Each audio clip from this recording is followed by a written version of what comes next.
Hello नमस्कार दोस्तों, स्वागत है आप सबका अमित क्लासेस आगरा के स्टडी प्लेटफॉर्म पर। तो दोस्तों आज हम आपके बीच में पर्यावरण की क्लास को लेकर के उपस्थित हुए हैं, जो कि इसमें 120 प्रश्न है दोस्तों। और ये 120 प्रश्न परीक्षा के पॉइंट ऑफ व्यू से मोस्ट इंपॉर्टेंट रहने वाले प्रश्न है दोस्तों। और ये वही प्रश्न है जो बार बार परीक्षा में आए हुए हैं। टोटल प्रीवियस ईयर वाले प्रश्न मैंने इसमें शामिल किए हुए हैं दोस्तों। तो बिना देरी करते हुए बने रहिए मेरे साथ इस वीडियो में एंड तक। और हाँ, जितने भी भाई बहनों ने अभी तक वीडियो को शेयर नहीं किया हुआ है वो ज्यादा से ज्यादा शेयर और सब्सक्राइब जरूर करें। तो चलिएगा दोस्तों, स्टार्ट करते हैं। पारिस्थितिकी को सर्वप्रथम किसने परिभाषित किया था? यानी पारिस्थितिकी जो शब्द है, सबसे पहले ये किसने इसको परिभाषित किया था, इसकी परिभाषा किसने दी थी? तो आपको बताना है। एजी ट्रांसले ने दी थी, अर्नेस्ट हैकल ने दी थी, डब्ल्यू.जी. रोजेन ने दी थी, या इनमें से कोई नहीं? तो बात करते हैं दोस्तों पारिस्थितिकी की। तो आपका राइट आंसर क्या हो जाएगा? ऑप्शन नंबर बी, अर्नेस्ट हैकल ने क्या किया था, इसको परिभाषित किया था सर्वप्रथम। तो चलिएगा दोस्तों आगे बढ़ते हैं। ये प्रश्न कई बार एग्जाम में आया हुआ है। बात करते हैं दोस्तों प्रश्न नंबर सेकंड की। इसमें आपसे क्या बोला गया है? किस खाद्य श्रृंखला में शाकाहारी होते हैं? बताइए इनमें से कौन सी जो श्रृंखला है उनमें क्या है, शाकाहारी होते हैं?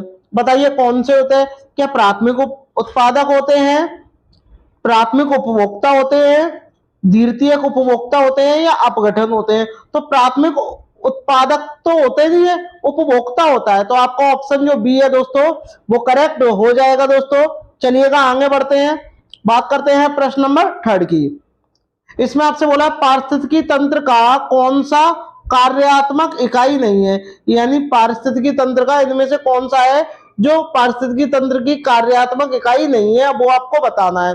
बताइए उत्पादकता है, स्थिरीकरण है, औषधीकरण है, ऊर्जा का प्रवाह है। देखिए स्थिरीकरण भी है, उत्पादकता भी है, उपभोक्ता भी है, लेकिन औषधीकरण है ये वाला नहीं है। तो आपका राइट आंसर क्या हो जाएगा? ऑप्शन जो सी है ये करेक्ट हो जाएगा। ये नेगेटिव वर्ड है दोस्तों। चलिएगा आगे बढ़ते हैं। आई होप आपको वीडियो पसंद आ रही होगी, तो सभी भाई बहन लाइक शेयर सब्सक्राइब जरूर करें। देखिएगा दोस्तों बात करते हैं प्रश्न नंबर 4 की।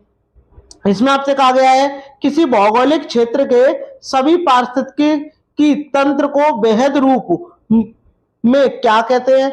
यानी ऐसा पारितंत्र जो बेहद रूप हो, और उसको क्या बोलेंगे? बताइए समुदाय बोलेंगे, प्रादेशिक क्षेत्र बोलेंगे, बायोम बोलेंगे, या जैव मंडल बोलेंगे?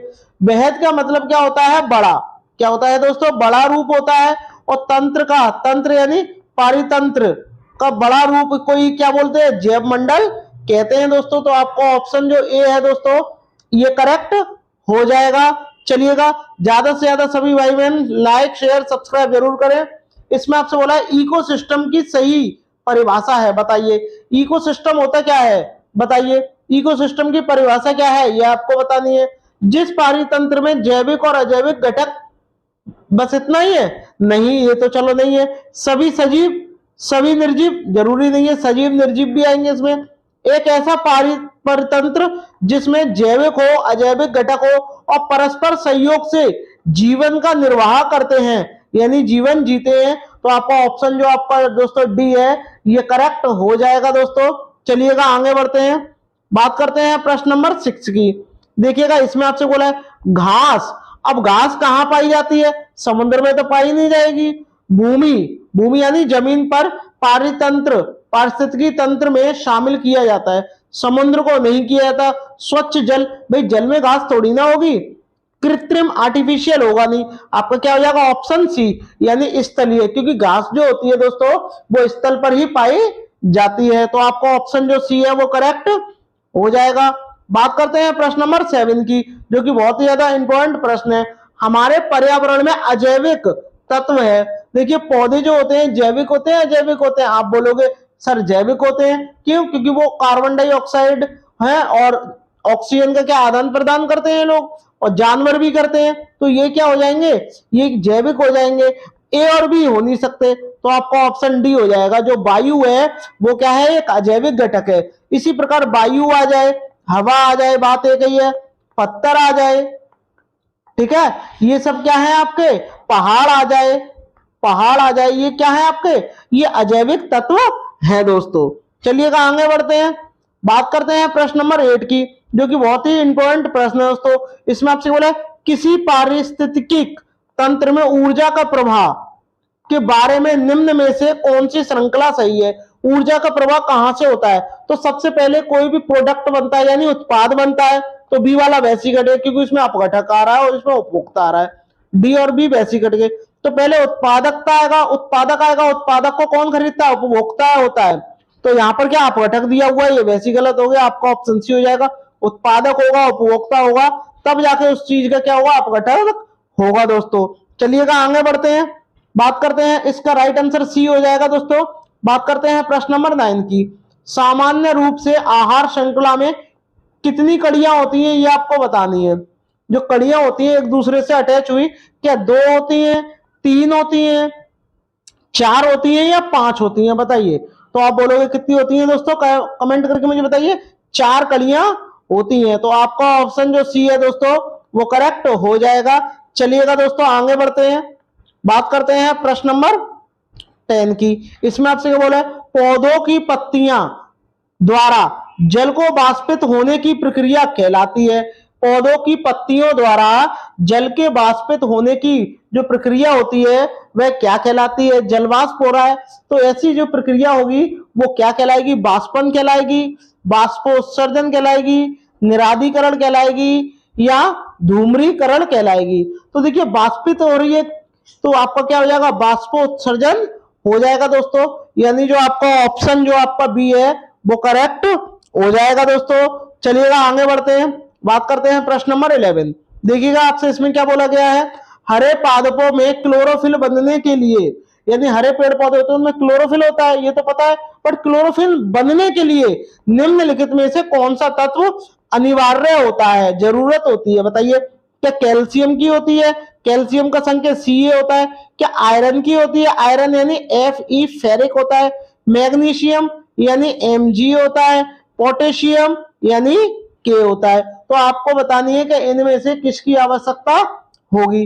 देखिए क्लोरोफिल बनने के लिए मैग्नीशियम की दोस्तों आवश्यकता होती है दोस्तों, तो आपका ऑप्शन जो आपका सी है वो करेक्ट हो जाएगा दोस्तों। चलिएगा आगे बढ़ते हैं, बात करते हैं प्रश्न नंबर 12 की।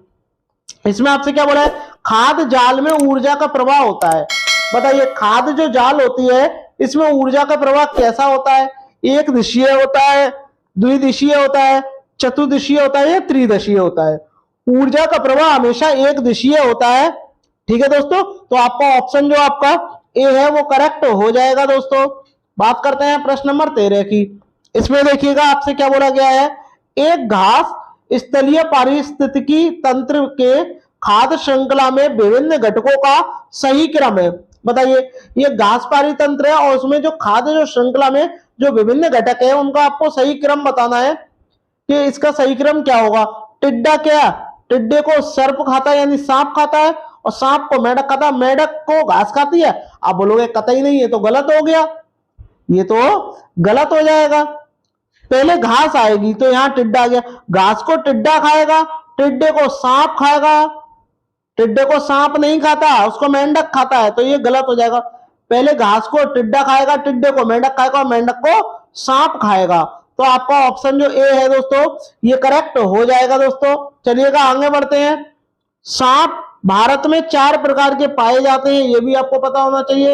एक आपका करैत होता है, दूसरा नाग होता है, एक आपका अफाई होता है और एक आपका दुबोइया होता है, ठीक है दोस्तों। ये भी आपको पता होना चाहिए दोस्तों। सांप की आयु 12 वर्ष होती है दोस्तों। चलिएगा आगे बढ़ते हैं, बात करते हैं प्रश्न नंबर 14 की। देखिएगा इसमें आपसे क्या बोला है, निम्नलिखित में से पारिस्थितिकी तंत्र का कौन सा एक जीवीय घटक नहीं है। बताइए इनमें से कौन सा जीवीय घटक नहीं है। आप सब जानते हो कि जानवर तो भाई जैवीय घटक है, जीवाणु भी जैवीय घटक है, वनस्पति भी जैविक घटक है, क्योंकि वनस्पति हमें पेड़ पौधों से प्राप्त होते हैं और पेड़ पौधे क्या है, एक पर्यावरण का एक जैविक घटक है। जबकि बात करें वायु की, वायु क्या है, एक अजैविक घटक है। तो आपका ऑप्शन जो आपका बी है, ए है, वो करेक्ट हो जाएगा। वायु की जगह यदि आपको पत्थर दिया होता तो ये भी करेक्ट होता, पहाड़ होता तो ये भी करेक्ट होता दोस्तों। तो चलिएगा आगे बढ़ते हैं, बात करते हैं प्रश्न नंबर 15 की। बहुत ही महत्वपूर्ण प्रश्न है दोस्तों। पारिस्थितिकीय पदछाप की माप की इकाई है। बताइए पारिस्थितिकीय जो पदछाप होता है उसकी माप की इकाई आपको बतानी है कि क्या है। बताइए, क्यूबिक टन है, हॉपस क्यूबिक फुट है, नैनोमीटर है या भूमंडलीय हेक्टेयर है। देखिए पारिस्थितिकी तंत्र भूमि पे पाया जाता है तो आपका क्या हो जाएगा, भूमंडलीय हेक्टर है, यानी जो आपका ऑप्शन जो दोस्तों ए है करेक्ट हो जाएगा। इसकी माप की इकाई होती है दोस्तों। चलिएगा दोस्तों आगे बढ़ते हैं। नेक्स्ट देखिएगा, इसमें आपसे क्या बोला गया है, निम्नलिखित में से किसने सर्वप्रथम गहन पारिस्थितिकी, गहन यानी डीप, डीप इकोलॉजी शब्द का प्रयोग किया। बताइए, डीप इकोलॉजी शब्द का प्रयोग किया, गहन पारिस्थितिकी शब्द का प्रयोग किया, ये आपको कमेंट करके मुझे बताना है कि राइट आंसर क्या होगा। बताइए, ईपी ओडम ने, सी रॉनगियर ने, एफ ई क्लाइमेंट्स ने या अर्निज नेस ने। बताइए, कमेंट करके मुझे बताइएगा क्या होगा। तो आपका राइट आंसर क्या हो जाएगा, अर्निज नेस ने की थी गहन पारिस्थितिकी शब्द इन्होंने दिया था। ठीक है दोस्तों, यानी डीप इकोलॉजी शब्द किसने दिया था, अर्निज नेस ने दिया था। बात करते हैं प्रश्न नंबर 17 की।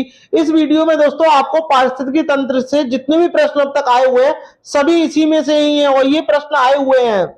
देखिएगा प्रश्न नंबर 17 की बात करते हैं। पारिस्थितिकीय निशय, निशय यानी आला की संकल्पना को प्रतिपादित किया था। बताइए किसने किया था, ग्रीनवेल ने किया था, डार्विन ने किया था, ईपी ओडम ने किया था या सीसी पार्क ने किया था। कमेंट करके मुझे बताइएगा किसने किया था। तो आला यानी पारिस्थितिकी तंत्र की आला की संकल्पना किसने दी थी, ग्रीनवेल ने दी थी। यानी आपका ऑप्शन जो आपका ए है ये करेक्ट हो जाएगा दोस्तों। ज्यादा से ज्यादा सभी भाई बहन लाइक शेयर सब्सक्राइब जरूर करें दोस्तों। बात करते हैं प्रश्न नंबर 18 की। देखिएगा इसमें आपसे क्या बोला है, 10% का नियम किससे संबंधित है, और 10% का नियम ये किसने दिया था, आपके लिंडेमैन ने दिया था, और ये किससे संबंधित है ये भी आपको बताना है। तो कमेंट करके मुझे बताइएगा, चार आपके ऑप्शन दिए गए हैं किससे संबंधित है। पानी का एक जोन से दूसरे जोन में पहुंचना, पक्षियों का एक क्षेत्र से दूसरे क्षेत्र में पहुंचना, ऊष्मा का एक पदार्थ दूसरे पदार्थ में पहुंचना, ऊर्जा का खाद रूप एक पोषी स्तर से दूसरी पोषी स्तर तक पहुंचना। तो ये 10% का नियम ऊर्जा के प्रवाह के लिए दिया था। तो ये आपका ऑप्शन जो आपका ए है दोस्तों ये करेक्ट हो जाएगा। ये बी भी नहीं होगा, सी भी नहीं होगा और डी भी नहीं होगा। तो चलिएगा दोस्तों बात करते हैं प्रश्न नंबर 19 की। इसमें आपसे बोला है, जीव भार का पिरामिड किस पारितंत्र में उलट जाता है, ये आपको बताना है। वैसे तो सदैव सीधा ही होता है, लेकिन एक स्थिति ऐसी भी आती है जिसमें वह उलट जाता है। तो ये आपको बताना है कि ये किसमें उलट जाता है। हमेशा ये पानी में उलट जाता है, और पानी कहाँ है आपका, तालाब में पाया जाता है। जबकि बात करें वन की, घास की, शुष्क स्थल की, ये सारे क्या है, भूमंडलीय पर है यानी भूमि पर है, और भूमि पर है तो क्या है आपका ये, इनका पिरामिड जो है वो सदैव सीधा बनता है। लेकिन तालाब का जो पिरामिड होता है दोस्तों सदैव उल्टा बनता है यानी पलट जाता है। चलिएगा बात करते हैं प्रश्न नंबर 20 की। इसमें आपसे क्या बोला है, निम्नलिखित में से कौन एक जैविक अनुक्रमण की प्रवस्था का सही क्रम है, ये आपको बताना है। बताइए, बताइए जैविक अनुक्रमण की प्रावस्था का सही क्रम आपको बताना है। तो बताइएगा राइट आंसर क्या होगा। देखिए पहले क्या होता है, नग्नीकरण होता है, तो ये होगा नहीं, ये भी नहीं होगा, प्रवास में नग्नीकरण होगा, फिर प्रवास होगा, फिर आस्थापन होगा, फिर प्रतिक्रिया होगी, फिर स्त्रीकरण होगा। तो आपका ऑप्शन जो आपका ए है दोस्तों ये करेक्ट हो जाएगा। ये जो प्रश्न है दोस्तों 2019 में भी आ चुका है, बहुत ही लेटेस्ट प्रश्न है, कई बार परीक्षा में रिपीट हुआ है। तो चलिएगा दोस्तों बात करते हैं नेक्स्ट प्रश्न की। इसमें आपसे क्या बोला है, निम्नलिखित में से कौन सा एक पारिस्थितिकी तंत्र पृथ्वी के सर्वाधिक क्षेत्र पर फैला हुआ है। बताइए इनमें से कौन सा एक पारितंत्र है जो पृथ्वी के सर्वाधिक क्षेत्र में फैला हुआ है। बताइए मरुस्थलीय है, घास के मैदान है, पर्वतीय है या समुद्रिक है। बताइए, तो आपका राइट आंसर क्या हो जाएगा, सामुद्रिक हो जाएगा, क्योंकि पृथ्वी पर क्या है 71% जल है, और 71% जल कहाँ है, समुद्र में ही पाया जाता है। तो आपका 21 का राइट आंसर क्या हो जाएगा, आपका डी हो जाएगा दोस्तों। चलिएगा बात करते हैं प्रश्न नंबर 22 की। इसमें आपसे क्या बोला गया है, देखिएगा एक पारिस्थितिकी तंत्र में ऊर्जा की मात्रा एक पोषण स्तर से अन्य पोषण स्तर में स्थानांतरण के पश्चात होती है। बताइए घटती है या बढ़ती है, यानी पहले एक स्तर में तो वो दूसरे में जाएगी, घट जाएगी या बढ़ जाएगी, ये आपको बताना है। तो बताइए, देखिए जो सबसे निचला स्तर जो होता है इसमें क्या होता है 100% होता है, 100%, तब ये ऊपर जाएगी तो 10% घट जाएगी, तो यानी क्या हो जाएगा ये 90% हो जाएगा। ऐसे ही चलता ही आता है। 10% कम होती जाएगी और 10% कम होती जाएगी, ये मैं आपको बता रहा हूँ 90। लेकिन जैसे मान लो 1000 है तो 1000 का 10% यहाँ 100 रह गया, 100 का 10% 10 रह गया, और 10 का भी 10% कितना रह गया आपका 1 रहेगा। तो ये चीज क्या है, कम होती जाती है, तो बढ़ेगी तो नहीं, स्थिर रहेगी नहीं, बढ़ सकती नहीं है, तो आपका क्या हो जाएगा, घट सकती है। यानी आपका ऑप्शन जो आपका बी है वो करेक्ट हो जाएगा दोस्तों। बात करते हैं प्रश्न नंबर 23 की। पारिस्थितिकी विज्ञान केंद्र कहाँ स्थित है, ये आपको बताना है। नई दिल्ली में स्थित है, इलाहाबाद में स्थित है, करनाल में स्थित है, या बेंगलुरु में स्थित है, बताइएगा, कमेंट करिए कहाँ स्थित है। तो बेंगलुरु में स्थित है दोस्तों। और बेंगलुरु में ही क्या है आपका, बताइएगा, बेंगलुरु में ही क्या है, इसरो का क्या है, एक इसरो का क्या है, एक बताइए, मुख्यालय हेडक्वार्टर है इसरो का। ठीक है, चलिएगा आगे बढ़ते हैं। बात करते हैं प्रश्न नंबर 24 की। इसमें बात करते हैं पारिस्थितिकी तंत्र के 2 घटक कौन से हैं, ये आपको बताना है। क्या खरपतवार और सूक्ष्म जीव हैं, पौधे और जीव हैं, पौधे और प्रकाश हैं, जैविक और अजैविक है, कमेंट करके मुझे बताइएगा। पारिस्थितिकी तंत्र के 2 घटक, तो 2 घटक होते हैं, एक जैविक होता है और एक अजैविक होता है। जैविक के अंदर ही क्या पौधे आ जाते हैं, जीव आ जाते हैं, खरपतवार आ जाते हैं, सूक्ष्म जीव आ जाते हैं। तो आपका ऑप्शन जो आपका डी है दोस्तों, ये करेक्ट हो जाएगा। पारिस्थितिकी तंत्र के 2 घटक होते हैं, एक जैविक और एक अजैविक, ये आपको ध्यान में रखना है। बात करते हैं दोस्तों प्रश्न नंबर 25 की। इसमें आपसे क्या बोला, पारिस्थितिकी निम्नलिखित के बीच परस्पर संबंधों का अध्ययन है, बताइए। यानी जो पारिस्थितिकी जो तंत्र है, ये इनमें से आपको 2 ऑप्शन दिए, एक ऑप्शन दिया गया है, वो आपको चुनना है कि किन 2 के बीच पारस्परिक संबंध को दर्शाता है। पति पत्नी के बीच गलत हो जाएगा, मृदा और जल के बीच नहीं, मनुष्य बन के बीच, क्या जीव और उसके वातावरण के बीच जो संबंध होता है, उसका परस्पर जो संबंध होता है, वही आपका क्या होता है, पारिस्थितिकी होता है दोस्तों। चलिएगा आगे बढ़ते हैं। बात करते हैं प्रश्न नंबर 26 की। पारिस्थितिकी के अध्ययन किया जाता है, बताइए, पारिस्थितिकी का अध्ययन किया जाता है, किसके लिए किया जाता है, सजीव के लिए किया जाता है, वनस्पति के लिए किया जाता है, निर्जीव के लिए किया जाता है, या सभी के लिए किया जाता है, कमेंट करके मुझे बताइएगा। तो देखिए, ये इन सभी के लिए किया जाता है, क्योंकि पारिस्थितिकी तंत्र किससे मिलकर बना है, एक जैविक और अजैविक से ही तो मिलकर बना है।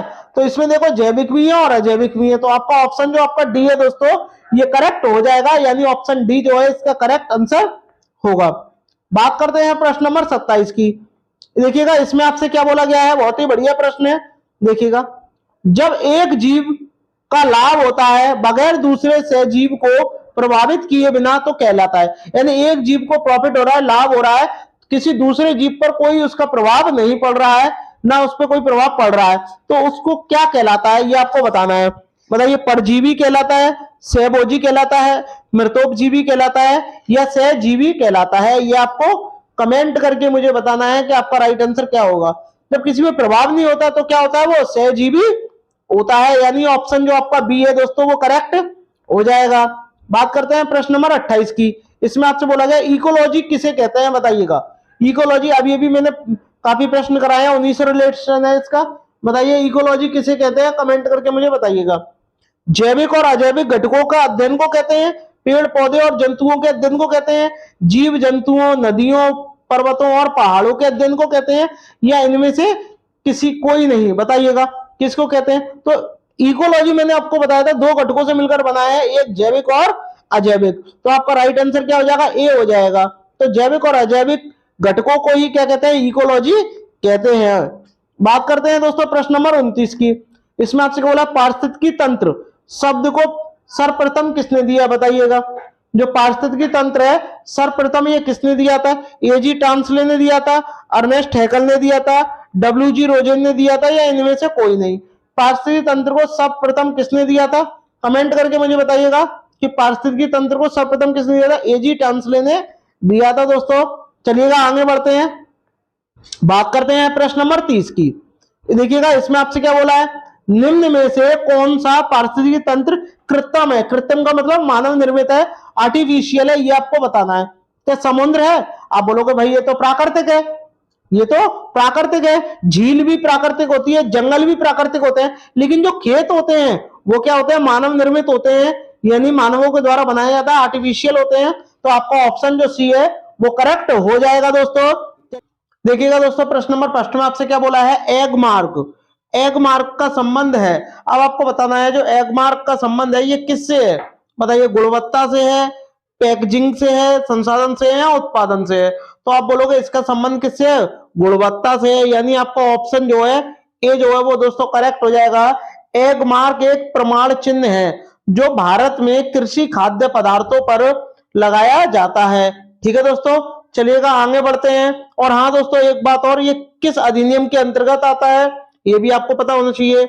ये आता है 1937 में, क्या हुआ था, इस अधिनियम में ये आया था। बात करते हैं दोस्तों प्रश्न नंबर सेकंड। प्रश्न नंबर सेकंड भी मोस्ट इंपोर्टेंट है। किस देश से संविधान से मौलिक कर्तव्यों को लिया गया है, यानी जो भारत का जो संविधान है उसमें जो मौलिक कर्तव्य है वो किस देश से लिए गए हैं, बताइएगा कमेंट करके। कमेंट करके मुझे बताइएगा। तो आपका राइट आंसर क्या हो जाएगा दोस्तों, यूएसएसआर। ठीक है दोस्तों, यानी आपका ऑप्शन जो आपका डी है दोस्तों ये करेक्ट हो जाएगा। इसको सोवियत संघ भी कहते हैं दोस्तों। और एक बात और ध्यान रखना है, सरदार स्वर्ण सिंह समिति के सुझाव पर यह लिया गया था। और दोस्तों ये किस संविधान संशोधन के द्वारा लिया गया था, 42वें संविधान संशोधन से लिया गया था। और कब आया था ये, 1976 में आया था दोस्तों, ये आपको पता होना चाहिए दोस्तों। चलिएगा दोस्तों आगे बढ़ते हैं। और हाँ एक बात और, इसकी वर्तमान में संख्या कितनी है, 10 मौलिक कर्तव्य हैं, ये भी आपको पता होना चाहिए। चलिएगा दोस्तों आगे बढ़ते हैं, नेक्स्ट प्रश्न की ओर चलते हैं। बात करते हैं प्रश्न नंबर 3। देखिएगा दोस्तों इसमें आपसे क्या बोला, एक वयस्क मानव में कुल अस्थियां की संख्या कितनी होती है, बताइए। वयस्क की बात हो रही है दोस्तों, तो सबसे पहले आपको पता होना चाहिए जब बच्चा छोटा होता है तो मानव अस्थियों की संख्या एक कितनी होती है, ये भी आपको पता होना चाहिए। दूसरी बात है, जो मानव अस्थि है शरीर का एक आंतरिक भाग है, और जो बच्चे होते हैं उनमें संख्या कितनी होती है, 270 होती है। लेकिन जब वयस्क होने लगते हैं तो वही हड्डियां जो होती हैं, जो अस्थियां होती हैं आपस में जुड़ जाती हैं और इनकी संख्या 206 रह जाती है। तो वयस्क में कितनी होती है ये भी आपको बता दे रहे हैं हम। वयस्क में 206 होती है, जबकि बात करें बच्चे में तो बच्चे में आपकी कितनी होती है, 270 होती हैं। तो आपसे पूछा वयस्क की, तो आपका ऑप्शन नंबर जो आपका सी है ये करेक्ट हो जाएगा दोस्तों। चलिएगा दोस्तों आगे बढ़ते हैं, नेक्स्ट प्रश्न की ओर चलते हैं। स्क्रीनशॉट भी आप लोग लेते रहिए। बात करते हैं प्रश्न नंबर 4 की। देखिएगा दोस्तों इसमें आपसे क्या बोला है, इसमें आपसे बोला है कि आर्सेनिक द्वारा जल प्रदूषण सर्वाधिक है, तो इसका कारण क्या है, कहां है ये, ठीक है। और ये आर्सेनिक कैसा पदार्थ है, और धातु है, उपधातु है या अधातु है, ये भी आपको बताना है। क्या उत्तर प्रदेश में है सर्वाधिक, मध्य प्रदेश में, बिहार में है या पश्चिम बंगाल में है, बताइएगा। और एक बात और कि आर्सेनिक की अगर अधिकता ज्यादा हो जाएगी तो मानव में कैसा रोग हो जाएगा, ये भी आपको बताना है। ठीक है, बताइएगा कौन सा रोग हो जाएगा। तो सबसे पहले बात करते हैं आर्सेनिक। तो दोस्तों जो आर्सेनिक है ये क्या है, ये स्वाद रहित, यानी इसमें स्वाद नहीं है, और ये क्या है, उपधातु है। क्या है, उपधातु है दोस्तों आर्सेनिक। ठीक है दोस्तों, और बात करते हैं कि जल प्रदूषण सर्वाधिक कहां है आर्सेनिक का, वो आपका कहां है दोस्तों, पश्चिम बंगाल में है।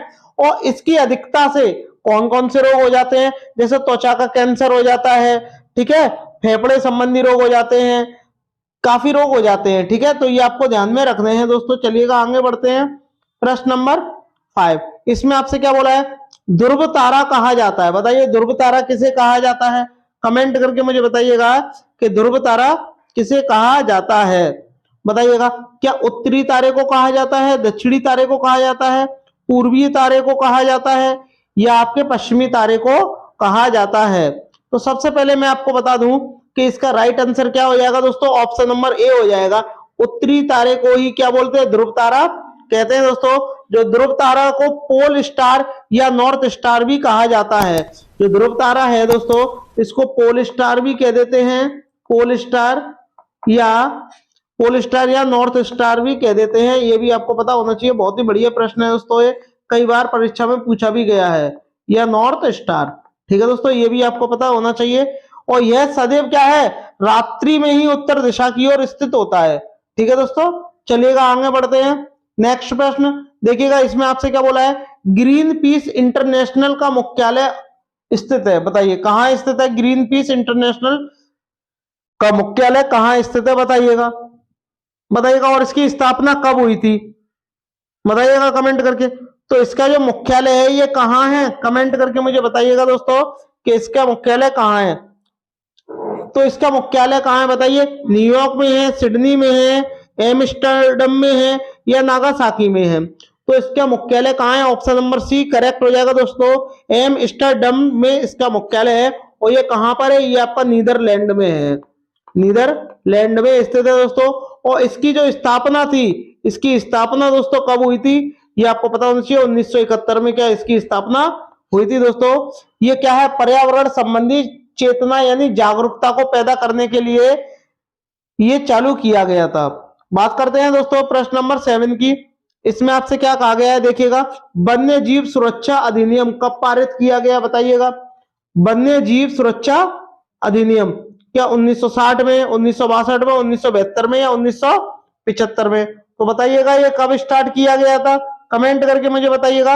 आप बोलोगे सर 1972 में ये स्टार्ट किया गया था वन्य जीव, और 1972 में ही क्या आया था, शेर परियोजना। शेर परियोजना कब आई थी, ये भी 1972 में आई थी दोस्तों। ठीक है दोस्तों, चलिएगा आगे बढ़ते हैं नेक्स्ट प्रश्न की ओर। प्रश्न नंबर 8, इसमें आपसे क्या बोला, भारत में प्रोजेक्ट टाइगर, पहले शेर आया बाद में टाइगर आया। तो शेर अब कब आया, 1972 में शेर परियोजना आई, मैंने अभी अभी आपको बताया था। और 1973 में क्या आई था आपका, प्रोजेक्ट टाइगर आया था। और टाइगर दिवस कब मनाते हैं दोस्तों, 29 जुलाई को मनाते हैं। ठीक है दोस्तों, ये भी आपको पता होना चाहिए कब मनाते हैं, 29 जुलाई को मनाते हैं दोस्तों। तो इसका राइट आंसर क्या हो जाएगा, बी हो जाएगा। और एक बात और कि 1973 में किया गया था इसका प्रारंभ, लेकिन किस डेट को किया गया था, 9 अप्रैल को किया गया था। 9 अप्रैल 1973 में किया गया था, क्योंकि बाघों की संख्या में कमी आ रही थी लगातार, उनकी संख्या बढ़ाने के लिए यह प्रोजेक्ट तैयार किया गया था। चलिएगा आगे बढ़ते हैं प्रश्न नंबर 9, देखिएगा आपसे इसमें क्या बोला है, प्रकाश संश्लेषण के प्रकाशीय चरण के दौरान डेड डैश का ऑक्सीकरण एवं इसका अपचयन होता है। यानी किसका ऑक्सीकरण होता है, किसका अपचयन होता है, ये आपको बताना है। तो बताइएगा किसका अपचयन होता है, कमेंट करके मुझे बताइएगा। और ये एक रासायनिक प्रक्रिया है दोस्तों, बताइएगा। तो मैं आपको बता दूं, जल का क्या होता है, ऑक्सीकरण होता है, और NADP का क्या होता है, अपचयन होता है। तो इसका राइट आंसर क्या हो जाएगा दोस्तों, ए हो जाएगा दोस्तों। आई होप आपको वीडियो पसंद आ रही होगी, अगर पसंद आ रही हो तो चैनल को लाइक शेयर सब्सक्राइब जरूर करें सभी भाई बहन। चलिएगा दोस्तों आगे बढ़ते हैं, बात करते हैं प्रश्न नंबर 10 की। देखिएगा इसमें आपसे क्या बोला गया है, दूध से दही बनाने की प्रक्रिया को कहते हैं, बताइए क्या कहते हैं, प्रकाश संश्लेषण कहते हैं, आसवन कहते हैं, किण्वन कहते हैं या स्टेरिलाइजेशन कहते हैं। बताइएगा कमेंट करके कि जब दूध से दही बनता है तो उस प्रक्रिया को आप क्या कहेंगे। देखिए बताइए, तो उस प्रक्रिया को क्या कहते हैं, हम किण्वन कहते हैं। यानी जो आपका ऑप्शन जो सी है ये करेक्ट हो जाएगा दोस्तों। ठीक है दोस्तों, चलिएगा आगे बढ़ते हैं प्रश्न नंबर 11। देखिएगा प्रश्न नंबर 11 में आपसे क्या बोला गया है, इसमें आपसे बोला है फूलों की घाटी स्थित है। बताइए फूलों की घाटी कहाँ स्थित है, जम्मू कश्मीर में स्थित है, हिमाचल प्रदेश में, सिक्किम में या उत्तराखंड में। तो आपका राइट आंसर क्या हो जाएगा, उत्तराखंड में स्थित है फूलों की घाटी। बात करते हैं जम्मू कश्मीर में दोस्तों, तो आपकी डल झील है, डल है, नागिन है, ठीक है, शेषनाग है, शेषनाग है, ये जितनी भी झीलें हैं ये आपकी कहाँ स्थित है दोस्तों, ये आपकी जम्मू कश्मीर में स्थित है। हिमाचल प्रदेश में दोस्तों रोहतांग सुरंग, रोहतांग जो सुरंग है जिसको अटल टनल कहते हैं, ये स्थित है दोस्तों। चलिएगा दोस्तों आगे बढ़ते हैं प्रश्न नंबर नेक्स्ट की तरफ, बहुत ही बढ़िया बढ़िया प्रश्न है। तो इसका राइट आंसर क्या हो जाएगा, आपका डी हो जाएगा। अब आपको कमेंट करके मुझे बताना है कि फूलों की घाटी तो उत्तराखंड में स्थित है, लेकिन शांत घाटी कहाँ स्थित है, शांत घाटी कहाँ स्थित है, शांत घाटी जो आपका शांत घाटी राष्ट्रीय उद्यान है ये आपका कहाँ स्थित है, शांत घाटी उद्यान कहाँ स्थित है, कमेंट करके मुझे बताइएगा। बात करते हैं प्रश्न नंबर 12 की दोस्तों, इसमें क्या बोला, LPG के संदर्भ में सत्य नहीं है। यानी अब आपको नेगेटिव वाला बताना है कि इनमें से कौन सा सत्य नहीं है LPG के संबंध में। तो बता दें हम पहले, LPG एक तरलीय पेट्रोलियम गैस है जो प्रोपेन और ब्यूटेन का मिश्रण है। यानी जो LPG जो है वो प्रोपेन से और ब्यूटेन से मिलकर बनी है दोस्तों। यह कार्बन डाइऑक्साइड के उत्सर्जन को कम करती है यह स्वच्छ ईंधन का एक रूप है, ये भी आपको पता होना चाहिए। तो आपको पता चाहिए ये मीथेन का क्या करती है, उत्सर्जन करती है, नीली ज्वाला के साथ जलती है, ये भी ठीक है। यह उच्च ऊष्मीय होती है, ये स्वच्छ ईंधन वाली होती है। तो लेकिन ये मीथेन का उत्सर्जन नहीं करती, ये क्या हो जाएगा, गलत हो जाएगा दोस्तों। चलिएगा दोस्तों आगे बढ़ते हैं। तो आपका इसका राइट आंसर क्या हो जाएगा, आपका डी हो जाएगा, क्योंकि आपसे नेगेटिव पूछा था। बात करते हैं दोस्तों प्रश्न नंबर 13 की। बहुत ही बढ़िया प्रश्न है दोस्तों। निम्नलिखित में से निम्नलिखित परावैंगनी किरणों, परावैंगनी किरणों को क्या बोलते हैं, यूवी बोलते हैं, यानी अल्ट्रावायलेट रेज बोलते हैं। कौन सा अधिकतम हानिकारक है, यानी इनमें से 3 रेज निकलती हैं, ए बी सी। सबसे ज्यादा हानिकारक कौन सी है, आपकी सी हो जाएगी, यानी यूवीसी। और अगर ये डायरेक्ट आएंगी तो आपको क्या हो जाएगा, त्वचा संबंधी रोग हो जाएगा। क्या हो जाएगा, त्वचा संबंधी रोग हो जाएगा दोस्तों, ये भी आपको पता होना चाहिए। परावैंगनी किरणें, और परावैंगनी किरणों को आने से कौन रोकता है, ओजोन परत रोकती है। कौन रोकती है दोस्तों, ओजोन परत। और ओजोन दिवस जो आपका कब मनाया जाता है, ये आपका 16 सितंबर को मनाया जाता है। ओजोन के संकेत की बात करें दोस्तों, O3 होता है। चलिएगा दोस्तों। और हाँ दोस्तों एक बात और, कि जो ओजोन परत होती है, ओजोन परत जो है आपकी, ये कहाँ पाई जाती है, ये आपकी समताप मंडल में पाई जाती है। समताप में पाई जाती है। ठीक है, ये उल्टा लग गया है, 1 मिनट। ये आपकी समताप मंडल में पाई जाती है, समताप मंडल में पाई जाती है ओजोन लेयर। चलिएगा दोस्तों बात करते हैं प्रश्न नंबर 15 की। बहुत ही बढ़िया बढ़िया प्रश्न है। कोटोपैक्सी, कोटोपैक्सी एक जागृत ज्वालामुखी है जो स्थित है, बताइए। कोटोपैक्सी एक जागृत ज्वालामुखी है, ये कहाँ स्थित है, ये आपको कमेंट करके मुझे बताना है। बताइएगा, कमेंट करके मुझे बताइएगा, ये कहाँ स्थित है। सिसिली में स्थित है, हवाई में स्थित है, एंडीज में, या रॉकीज में। तो आपको मैं बता दूं ये कहाँ स्थित है, एंडीज पर्वत पर स्थित है दोस्तों। यह दक्षिणी अमेरिका के एक्वाडोर में स्थित है दोस्तों। यह विश्व का सबसे ऊंचा ज्वालामुखी में से एक है, ये भी आपको पता होना चाहिए, सबसे ऊंचा ज्वालामुखी। चलिएगा दोस्तों आगे बढ़ते हैं, बात करते हैं प्रश्न नंबर 15 की। बहुत ही बढ़िया प्रश्न है। द ओरिजिन ऑफ स्पेसिस, प्रजातियों की उत्पत्ति एक रचना है, यानी प्रजातियों की उत्पत्ति एक रचना है। तो इसके रचनाकार कौन है, ये आपको बताना है। कमेंट करके मुझे बताइएगा कि इसके रचनाकार कौन है, बताइए। अरस्तु है, चार्ल्स डार्विन है, मेंडल है, या रॉबर्ट हुक है। रॉबर्ट हुक ने किसकी खोज की थी दोस्तों, कोशिका की थी। किसकी, कोशिका की खोज की थी दोस्तों। मेंडल की बात करते हैं, इन्होंने प्रयोग किया था किस पर, मटर के पौधे पर। और आपका राइट आंसर क्या हो जाएगा, बी हो जाएगा। चार्ल्स डार्विन ने रचना की थी प्रजातियों की उत्पत्ति की। तो आपका राइट आंसर क्या हो जाएगा दोस्तों, बी हो जाएगा दोस्तों। चलिएगा आगे बढ़ते हैं। और कब की थी ये आप कमेंट करके मुझे बताइएगा, कब की थी, कमेंट करके मुझे बताइएगा कि कब की थी। बात करते हैं प्रश्न नंबर 16 की दोस्तों। निम्नलिखित में से कौन सा जैव मंडल का अजैविक घटक नहीं है, यानी 3 इसमें से जैविक है और एक क्या है, अजैविक है। तो अब आपको बताना है कि इनमें से कौन सा अजैविक घटक नहीं है, बताइए। प्रोटीन, मृदा, फॉस्फोरस, कवक। तो आप बोलोगे ये क्या है, ये तो जैविक है कवक, लेकिन बात हो रही है किसकी, अजैविक घटक नहीं है। तो ये अजैविक थोड़ी ना है, ये कैसा है, जैविक है। क्या है, जैविक है। तो आपका राइट आंसर क्या हो जाएगा, ये हो जाएगा। जबकि ये क्या है आपके, ये जैविक घटक हैं और ये अजैविक है। चलिएगा दोस्तों आगे बढ़ते हैं नेक्स्ट प्रश्न की ओर। देखिएगा इसमें आपसे क्या बोला है, प्रश्न नंबर 17। तिब्बत की सांगपो नदी भारत में किस नाम से जानी जाती है, यानी तिब्बत में जिस नदी को सांगपो कहते हैं और उसी नदी को भारत में क्या कहते हैं, गंगा कहते हैं, यमुना कहते हैं, ब्रह्मपुत्र कहते हैं, या सिंधु कहते हैं। कमेंट करके मुझे बताइएगा क्या कहते हैं। और हाँ दोस्तों अगर आपको वीडियो पसंद आ रही हो तो सभी भाई बहन लाइक शेयर सब्सक्राइब जरूर करें दोस्तों। क्या बोलते हैं, सांगपो नदी को भारत में क्या बोलते हैं, ब्रह्मपुत्र बोलते हैं, यानी ऑप्शन नंबर जो आपका सी है वो करेक्ट हो जाएगा दोस्तों। चलिएगा आगे बढ़ते हैं प्रश्न नंबर 18। इसमें आपसे क्या बोला है, मकर रेखा है। अब आपको बताना है कि मकर रेखा जो है कहाँ स्थित है, किस गोलार्ध में स्थित है, बताइएगा। कमेंट करके मुझे बताइएगा कि किस गोलार्ध में स्थित है।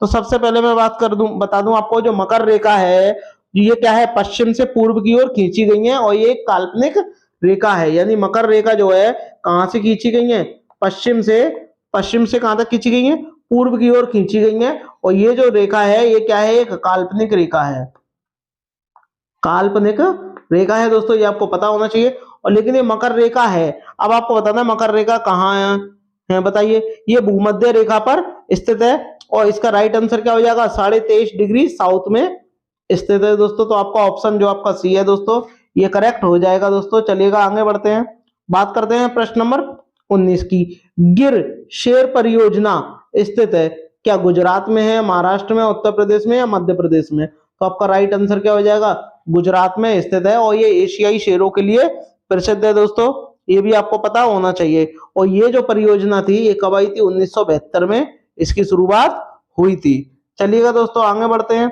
बात करते हैं प्रश्न नंबर 20 की। बहुत ही बढ़िया प्रश्न है। घास भूमि क्षेत्र के पारितंत्र की खाद्य श्रृंखला में सबसे उच्च स्तर के उपभोक्ता होते हैं, बताइए बताइए कौन होते हैं? क्या शाकाहारी होते हैं, मांसाहारी होते हैं, जीवाणु होते हैं, या आपके मांसाहारी या शाकाहारी दोनों होते हैं? बताइए। इसमें आपसे क्या बोला है, घास भूमि क्षेत्र के पारितंत्र की खाद्य श्रृंखला में सबसे उच्च स्तर पर उपभोक्ता है। सबसे उच्च स्तर पर उपभोक्ता कौन है, बताइए, कमेंट करके मुझे बताइएगा। तो सबसे उच्च स्तर पर कौन है दोस्तों, मांसाहारी है। जबकि बात कर रहे हैं दोस्तों प्रथम पर, तो प्रथम पर कौन है, शाकाहारी होता है। तो इसका राइट आंसर क्या हो जाएगा, आपका बी हो जाएगा, यानी मांसाहारी। बात करते हैं दोस्तों प्रश्न नंबर 21 की। अंतरराष्ट्रीय न्यायालय का मुख्यालय स्थित है, बताइए कहाँ अवस्थित है? कमेंट करके मुझे बताइए, जिनेवा में है, हेग में है, न्यूयॉर्क में है, या पेरिस में है? तो आपका राइट आंसर क्या हो जाएगा, आपका कहाँ स्थित है, द हेग में स्थित है दोस्तों, ये आपको पता होना चाहिए। बहुत ही बढ़िया प्रश्न है दोस्तों। और इसमें कुल कितने न्यायाधीश हैं? इसमें टोटल 15 न्यायाधीश है, ये भी आपको पता होना चाहिए दोस्तों। चलिएगा दोस्तों आगे बढ़ते हैं, प्रश्न नंबर नेक्स्ट की तरफ चलते हैं। और ये कहाँ स्थित है, नीदरलैंड में स्थित है, ये भी आपको पता होना चाहिए। बात करते हैं प्रश्न नंबर 22 की। WWF यानी WWF, ठीक है, का आशय है, बताइए इसका क्या आशय है? कमेंट करके मुझे बताइए। वर्ल्ड वाइड फंड है, वर्ल्ड वाइड फंड है क्या, बताइए? वर्ल्ड वॉर फंड है, वर्ल्ड वाइल्ड लाइफ फंड है, वर्ल्ड वॉच फंड है? बताइएगा आपका राइट आंसर क्या होगा दोस्तों, कमेंट करके मुझे बताइएगा कि राइट आंसर क्या हो जाएगा। तो आप बोलोगे ऑप्शन नंबर जो आपका सी है वो करेक्ट हो जाएगा दोस्तों। इसकी जो स्थापना थी दोस्तों, ये कब हुई थी? इसकी स्थापना WWF जो है, इसकी स्थापना कब हुई थी? इसकी हुई थी 29 अप्रैल 1961 में क्या इसकी स्थापना हुई थी दोस्तों। और ये कहाँ इसका मुख्यालय स्थित है? इसका मुख्यालय स्विट्जरलैंड के गिलैंड शहर में स्थित है, ये भी आपको पता होना चाहिए दोस्तों। चलिएगा बात करते हैं प्रश्न नंबर 23 की। बहुत ही बढ़िया प्रश्न है दोस्तों। वायुमंडल का प्रमुख स्तर जो पृथ्वी तल के नजदीक है, बताइए वायुमंडल का ऐसा कौन सा स्तर है जो पृथ्वी तल के नजदीक है? समताप मंडल है, क्षोभ मंडल है, मध्य मंडल है, या आयन मंडल है? बताइएगा कौन सा है। तो मैं आपको बता दूं इसका राइट आंसर क्या हो जाएगा, क्षोभ मंडल हो जाएगा, क्योंकि वायुमंडल की सबसे निचली परत क्या है, क्षोभ मंडल है दोस्तों। यानी मैं आपको, दूसरे नंबर पे कौन सी आती है, बताइए दूसरे नंबर पे कौन सी आती है? कमेंट करके मुझे बताइएगा कि दूसरे मंडल पर कौन सी आती है। दूसरे मंडल पे समताप मंडल आती है, फिर मध्य मंडल आती है, फिर आपकी आयन मंडल आती है। समताप मंडल में ही क्या पाया जाता है, ओजोन परत पाई जाती है। ओजोन जो आपकी परत है ये कहाँ पाई जाती है, समताप मंडल में पाई जाती है, ठीक है। चलिएगा दोस्तों आगे बढ़ते हैं प्रश्न नंबर नेक्स्ट की तरफ। बहुत ही बढ़िया बढ़िया प्रश्न है दोस्तों। बात करते हैं दोस्तों, एक प्रश्न संविधान का है कि संविधान सभा ने राष्ट्रगान को कब अपनाया, बताइए? 20 जनवरी 1950 को,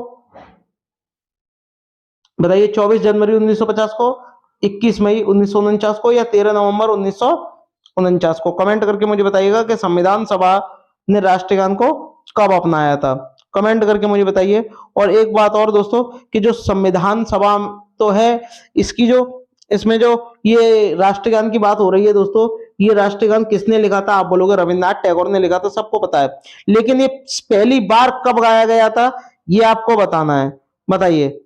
और ये पहली बार कब गाया गया था और कहाँ गाया गया था? पहली बार ये 1911 में गाया गया था, कलकत्ता के अधिवेशन में ये गाया गया था दोस्तों। और इसकी राष्ट्रगान की जो अवधि होती है वो 52 सेकंड होती है दोस्तों, ये भी आपको पता होना चाहिए।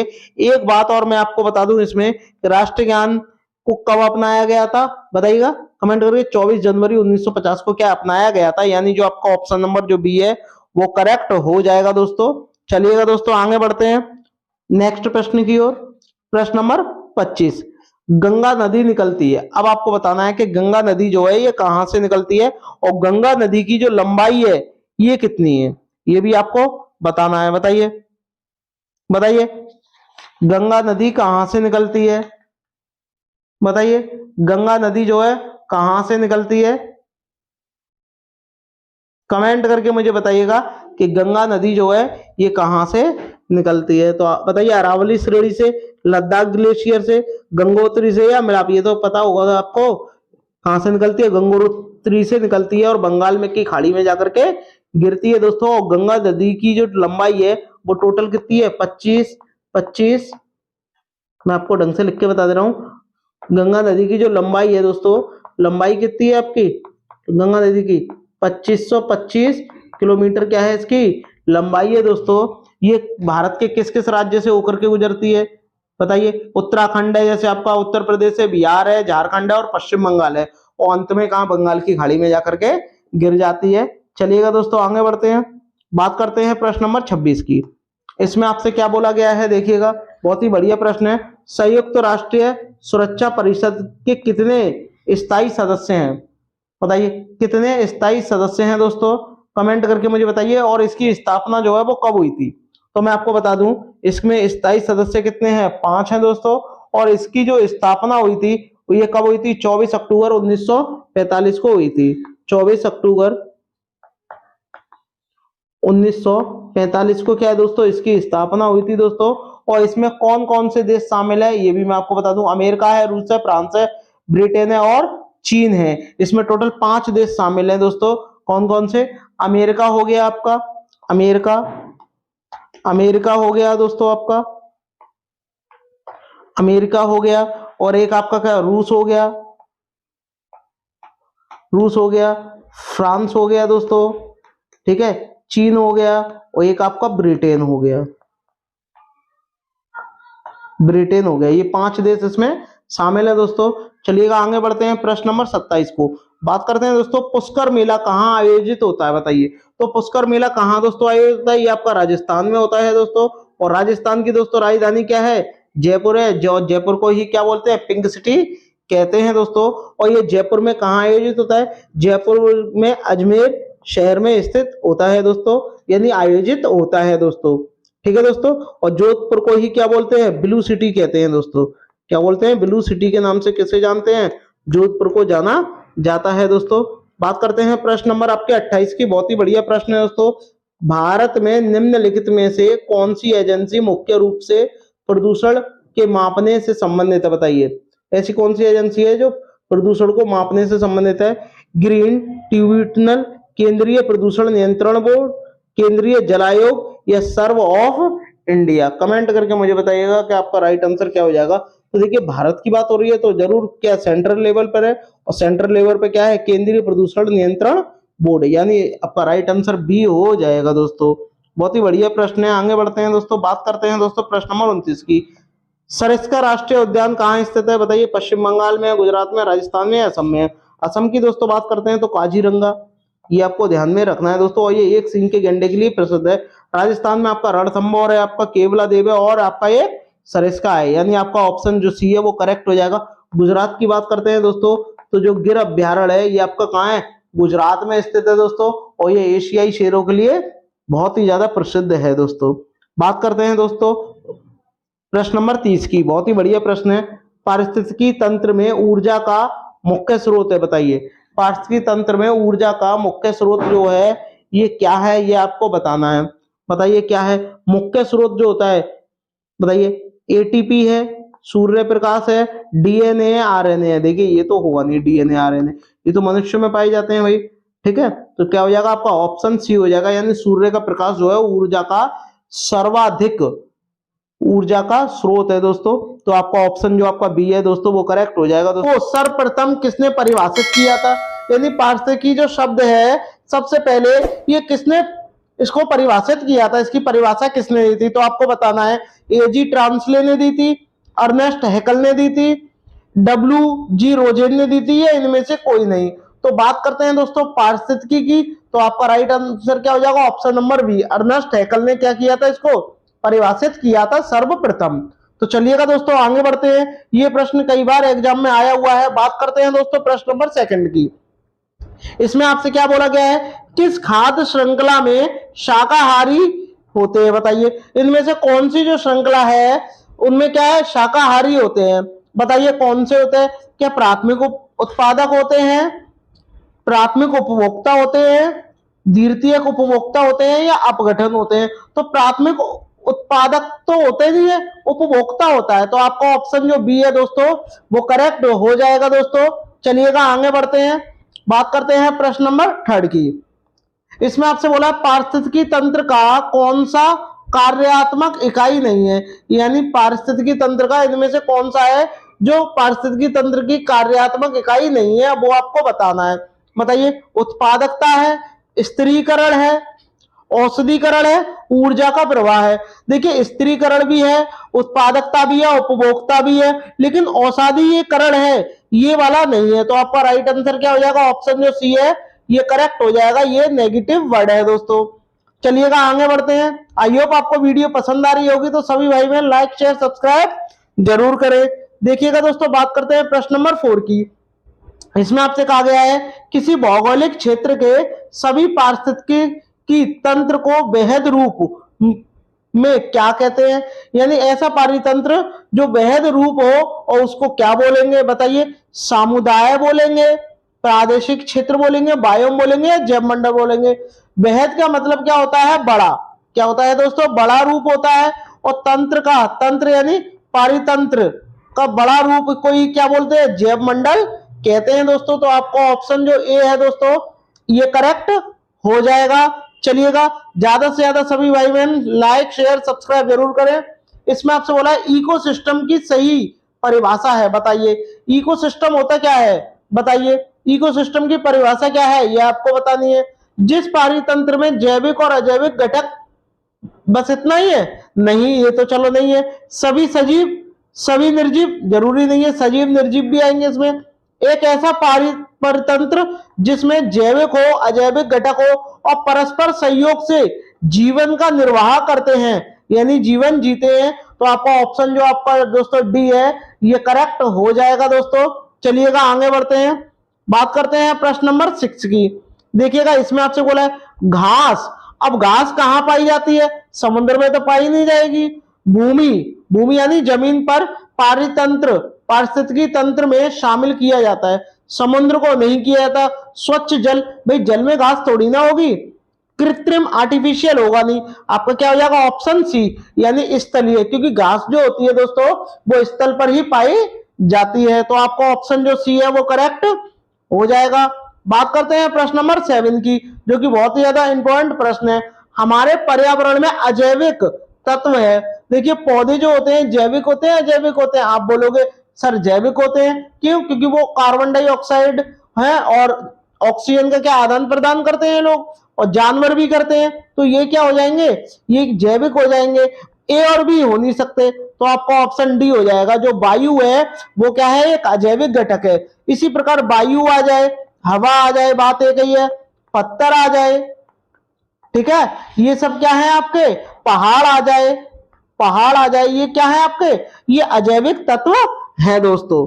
चलिएगा आगे बढ़ते हैं, बात करते हैं प्रश्न नंबर 8 की, जो कि बहुत ही इंपॉर्टेंट प्रश्न है दोस्तों। इसमें आपसे बोला है किसी पारिस्थितिकी तंत्र में ऊर्जा का प्रभाव के बारे में निम्न में से कौन सी श्रृंखला सही है? ऊर्जा का प्रवाह कहां से होता है? तो सबसे पहले कोई भी प्रोडक्ट बनता है यानी उत्पाद बनता है, तो बी वाला वैसी घटे, क्योंकि इसमें अपघटक आ रहा है और इसमें उपभोक्ता आ रहा है। डी और बी वैसी घट गए। तो पहले उत्पादकता आएगा, उत्पादक आएगा, उत्पादक को कौन खरीदता है? उपभोक्ता होता है।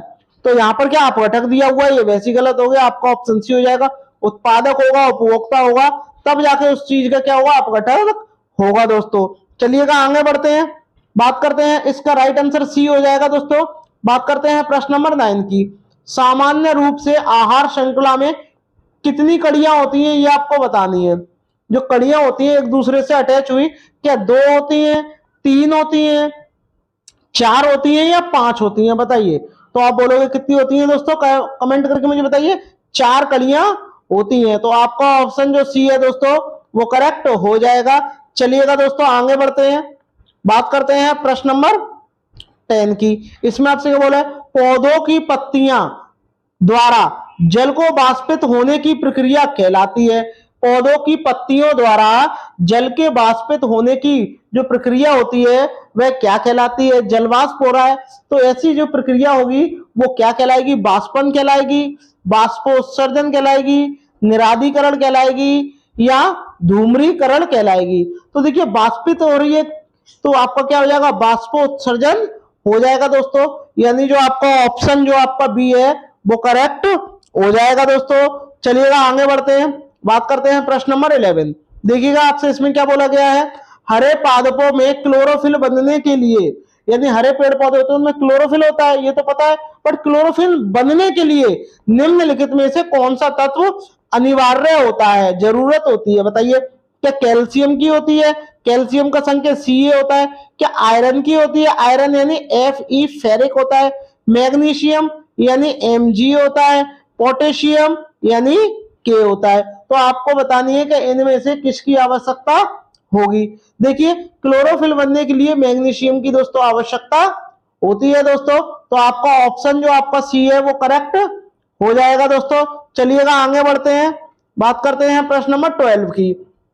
इसमें आपसे क्या बोला है, खाद जाल में ऊर्जा का प्रवाह होता है। बताइए खाद जो जाल होती है इसमें ऊर्जा का प्रवाह कैसा होता है? एक दिशीय होता है, द्विदिशीय होता है, चतुर्दिशीय होता है या त्रिदिशीय होता है? ऊर्जा का प्रवाह हमेशा एक दिशीय होता है। ठीक है दोस्तों, तो आपका ऑप्शन जो आपका ए है वो करेक्ट हो जाएगा दोस्तों। बात करते हैं प्रश्न नंबर 13 की। इसमें देखिएगा आपसे क्या बोला गया है, एक घास स्थलीय पारिस्थितिकी तंत्र के खाद्य श्रृंखला में विभिन्न घटकों का सही क्रम है। बताइए ये घास पारितंत्र है और उसमें जो खाद्य जो श्रृंखला में जो विभिन्न घटक है उनका आपको सही क्रम बताना है कि इसका सही क्रम क्या होगा। टिड्डा क्या, टिड्डे को सर्प खाता है यानी सांप खाता है, और सांप को मेढक खाता है, मेढक को घास खाती है। आप बोलोगे कतई नहीं, ये तो गलत हो गया, ये तो गलत हो जाएगा। पहले घास आएगी तो यहाँ टिड्डा आ गया, घास को टिड्डा खाएगा, टिड्डे को सांप खाएगा, टिड्डे को सांप नहीं खाता उसको मेंढक खाता है, तो ये गलत हो जाएगा। पहले घास को टिड्डा खाएगा, टिड्डे को मेंढक खाएगा और मेंढक को सांप खाएगा। तो आपका ऑप्शन जो ए है दोस्तों ये करेक्ट हो जाएगा दोस्तों। चलिएगा आगे बढ़ते हैं।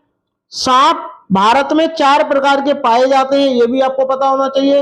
एक आपका करैत होता है, दूसरा नाग होता है, एक आपका अफाई होता है और एक आपका दुबोइया होता है। ठीक है दोस्तों, ये भी आपको पता होना चाहिए दोस्तों। सांप की आयु 12 वर्ष होती है दोस्तों। चलिएगा आगे बढ़ते हैं, बात करते हैं प्रश्न नंबर 14 की। देखिएगा इसमें आपसे क्या बोला है, निम्नलिखित में से पारिस्थितिकी तंत्र का कौन सा एक जीवीय घटक नहीं है? बताइए इनमें से कौन सा जीवीय घटक नहीं है? आप सब जानते हो कि जानवर तो भाई जैवीय घटक है, जीवाणु भी जैवीय घटक है, वनस्पति भी जैविक घटक है, क्योंकि वनस्पति हमें पेड़ पौधों से प्राप्त होते हैं और पेड़ पौधे क्या है, एक पर्यावरण का एक जैविक घटक है। जबकि बात करें वायु की, वायु क्या है, एक अजैविक घटक है। तो आपका ऑप्शन जो आपका बी है, ए है, वो करेक्ट हो जाएगा। वायु की जगह यदि आपको पत्थर दिया होता तो ये भी करेक्ट होता, पहाड़ होता तो ये भी करेक्ट होता दोस्तों। तो चलिएगा आगे बढ़ते हैं, बात करते हैं प्रश्न नंबर 15 की। बहुत ही महत्वपूर्ण प्रश्न है दोस्तों। पारिस्थितिकीय पदछाप की माप की इकाई है। बताइए पारिस्थितिकीय जो पदछाप होता है उसकी माप की इकाई आपको बतानी है कि क्या है। बताइए क्यूबिक टन है, हॉपस क्यूबिक फुट है, नैनोमीटर है या भूमंडलीय हेक्टेयर है?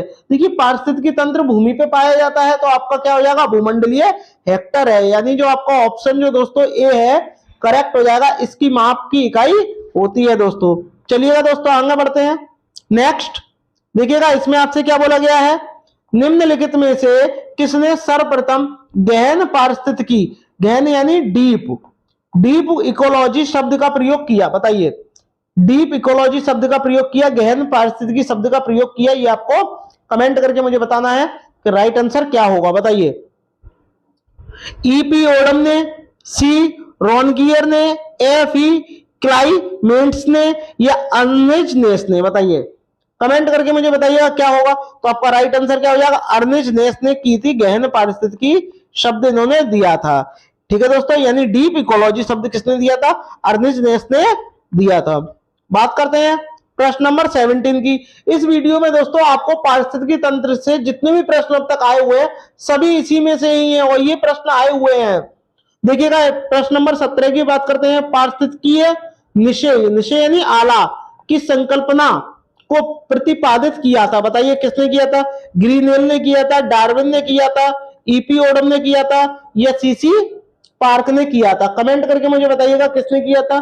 तो आला यानी पारिस्थितिकी तंत्र की आला की संकल्पना किसने दी थी? ग्रीनवेल ने दी थी। यानी आपका ऑप्शन जो आपका ए है ये करेक्ट हो जाएगा दोस्तों। ज्यादा से ज्यादा सभी भाई बहन लाइक शेयर सब्सक्राइब जरूर करें दोस्तों। बात करते हैं प्रश्न नंबर 18 की। देखिएगा इसमें आपसे क्या बोला है? 10% का नियम किससे संबंधित है? और 10% का नियम ये किसने दिया था? आपके लिंडेमैन ने दिया था। और ये किससे संबंधित है ये भी आपको बताना है। तो कमेंट करके मुझे बताइएगा। 4 आपके ऑप्शन दिए गए हैं, किससे संबंधित है? पानी का एक जोन से दूसरे जोन में पहुंचना, पक्षियों का एक क्षेत्र से दूसरे क्षेत्र में पहुंचना, ऊष्मा का एक पदार्थ दूसरे पदार्थ में पहुंचना, ऊर्जा का खाद रूप एक कोशीय स्तर से दूसरी कोशीय स्तर तक पहुंचना। तो ये 10% का नियम ऊर्जा के प्रवाह के लिए दिया था।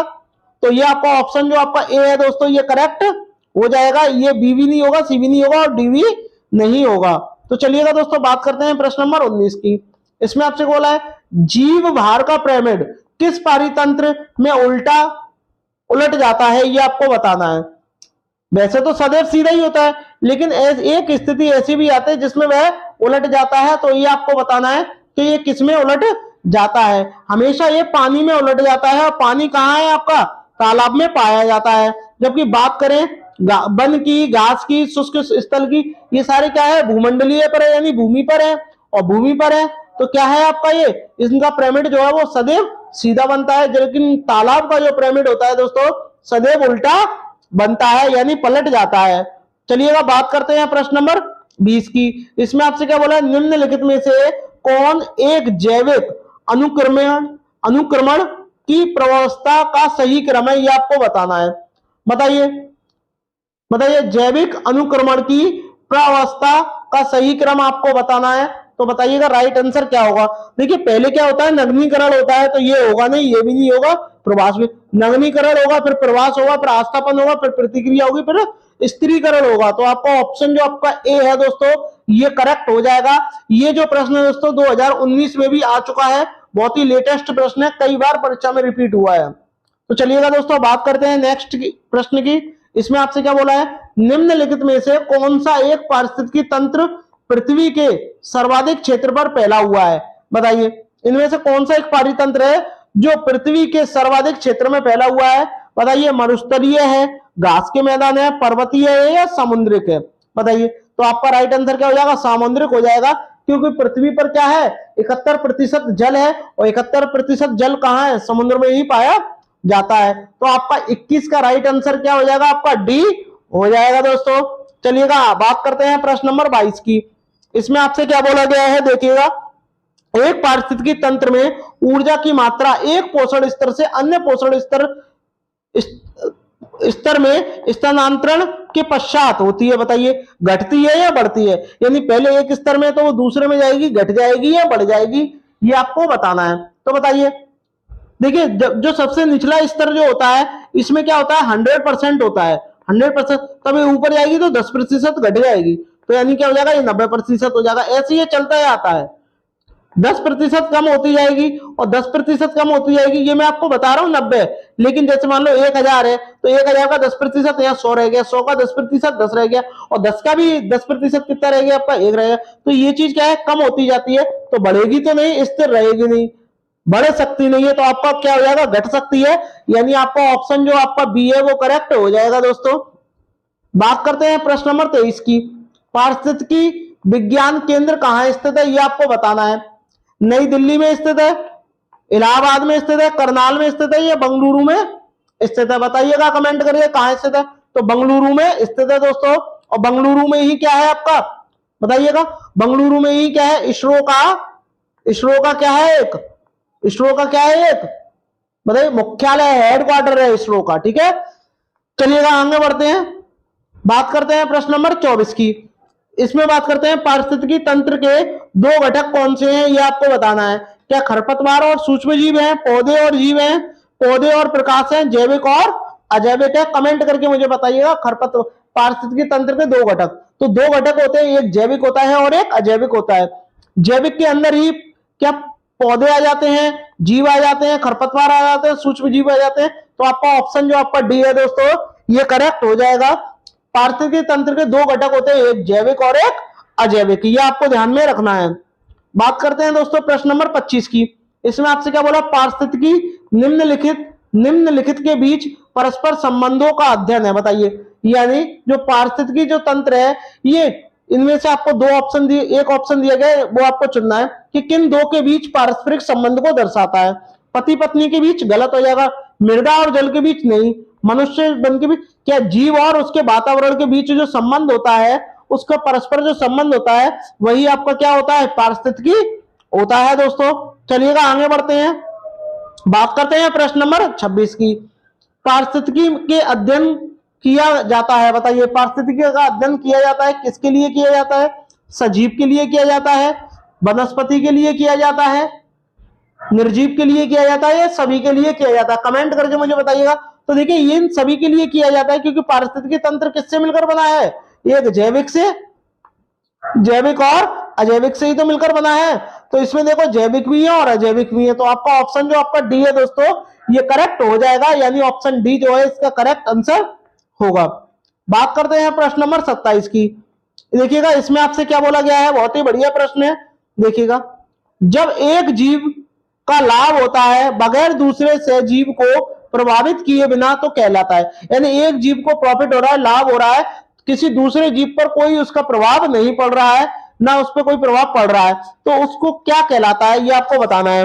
बताइए, परजीवी कहलाता है, सहभोजी कहलाता है, मृतोपजीवी कहलाता है, या सहजीवी कहलाता है? ये आपको कमेंट करके मुझे बताना है कि आपका राइट आंसर क्या होगा।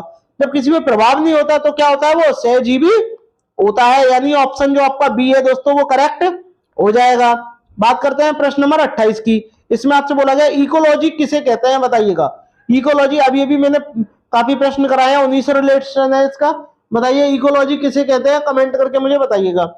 जैविक और अजैविक घटकों का अध्ययन को कहते हैं, पेड़ पौधे और जंतुओं के अध्ययन को कहते हैं, जीव जंतुओं, नदियों, पर्वतों और पहाड़ों के अध्ययन को कहते हैं, या इनमें से किसी कोई नहीं? बताइएगा किसको कहते हैं। तो इकोलॉजी मैंने आपको बताया था, दो घटकों से मिलकर बना है, एक जैविक और अजैविक। तो आपका राइट आंसर क्या हो जाएगा, ए हो जाएगा। तो जैविक और अजैविक घटकों को ही क्या कहते हैं, इकोलॉजी कहते हैं। बात करते हैं दोस्तों प्रश्न नंबर 29 की। इसमें आपसे बोला पारिस्थितिकी तंत्र शब्द को सर्वप्रथम किसने दिया, बताइएगा। जो पारिस्थितिकी तंत्र है, सर्वप्रथम ये किसने दिया था? एजी टांसले ने दिया था, अर्नेस्ट हैकल ने दिया था, डब्ल्यूजी रोजेन ने दिया था, या इनमें से कोई नहीं? पारिस्थितिकी तंत्र को सर्वप्रथम किसने दिया था? कमेंट करके मुझे बताइएगा कि पारिस्थितिकी तंत्र को सर्वप्रथम किसने दिया था? एजी टांसले ने दिया था दोस्तों। चलिएगा आगे बढ़ते हैं, बात करते हैं प्रश्न नंबर 30 की। देखिएगा इसमें आपसे क्या बोला है, निम्न में से कौन सा पारिस्थितिकी तंत्र कृत्रिम है? कृत्रिम का मतलब मानव निर्मित है, आर्टिफिशियल है, ये आपको बताना है। क्या समुद्र है? आप बोलोगे भाई ये तो प्राकृतिक है, ये तो प्राकृतिक है। झील भी प्राकृतिक होती है, जंगल भी प्राकृतिक होते हैं, लेकिन जो खेत होते हैं वो क्या होते हैं, मानव निर्मित होते हैं, यानी मानवों के द्वारा बनाया जाता है, आर्टिफिशियल होते हैं। तो आपका ऑप्शन जो सी है वो करेक्ट हो जाएगा दोस्तों। चलिए, जो कि बहुत ही सिंपल प्रश्न है और कई बार एग्जाम में आया हुआ है, 2017 में भी यूपी टेट में आया हुआ है। इसमें आपसे कहा गया ध्रुव तारा कहा जाता है। अब आपको बताना है कि ध्रुव तारा किसे कहा जाता है। उत्तरी तारे को कहा जाता है, दक्षिणी तारे को कहा जाता है, पूर्वी तारे को कहा जाता है, या पश्चिमी तारे को कहा जाता है? तो मैं आपको बता दूं, जो तारा हमेशा उत्तर दिशा में चमकता है, जो तारा हमेशा उत्तर दिशा में चमकता है, उसी को ही क्या बोलते हैं, ध्रुव तारा कहते हैं। और ध्रुव तारा हमेशा उत्तरी दिशा में चमकता है, इसलिए जो आपका ऑप्शन जो ए है दोस्तों, ये करेक्ट हो जाएगा दोस्तों। चलिएगा दोस्तों आगे बढ़ते हैं। इसमें आपसे क्या बोला गया है कि टाइटन किस ग्रह का प्राकृतिक उपग्रह है, बताइएगा। क्या मंगल का है, बुध का है, शनि का है, या शुक्र का है? शुक्र की बात करते हैं दोस्तों, पृथ्वी की जुड़वा बहन इसे कहा जाता है, पृथ्वी की जुड़वा बहन, ठीक है, ये भी आपको ध्यान रखना है दोस्तों, जुड़वा बहन कहते हैं। मंगल ग्रह को लाल ग्रह कहते हैं, और इसका राइट आंसर क्या हो जाएगा, शनि हो जाएगा।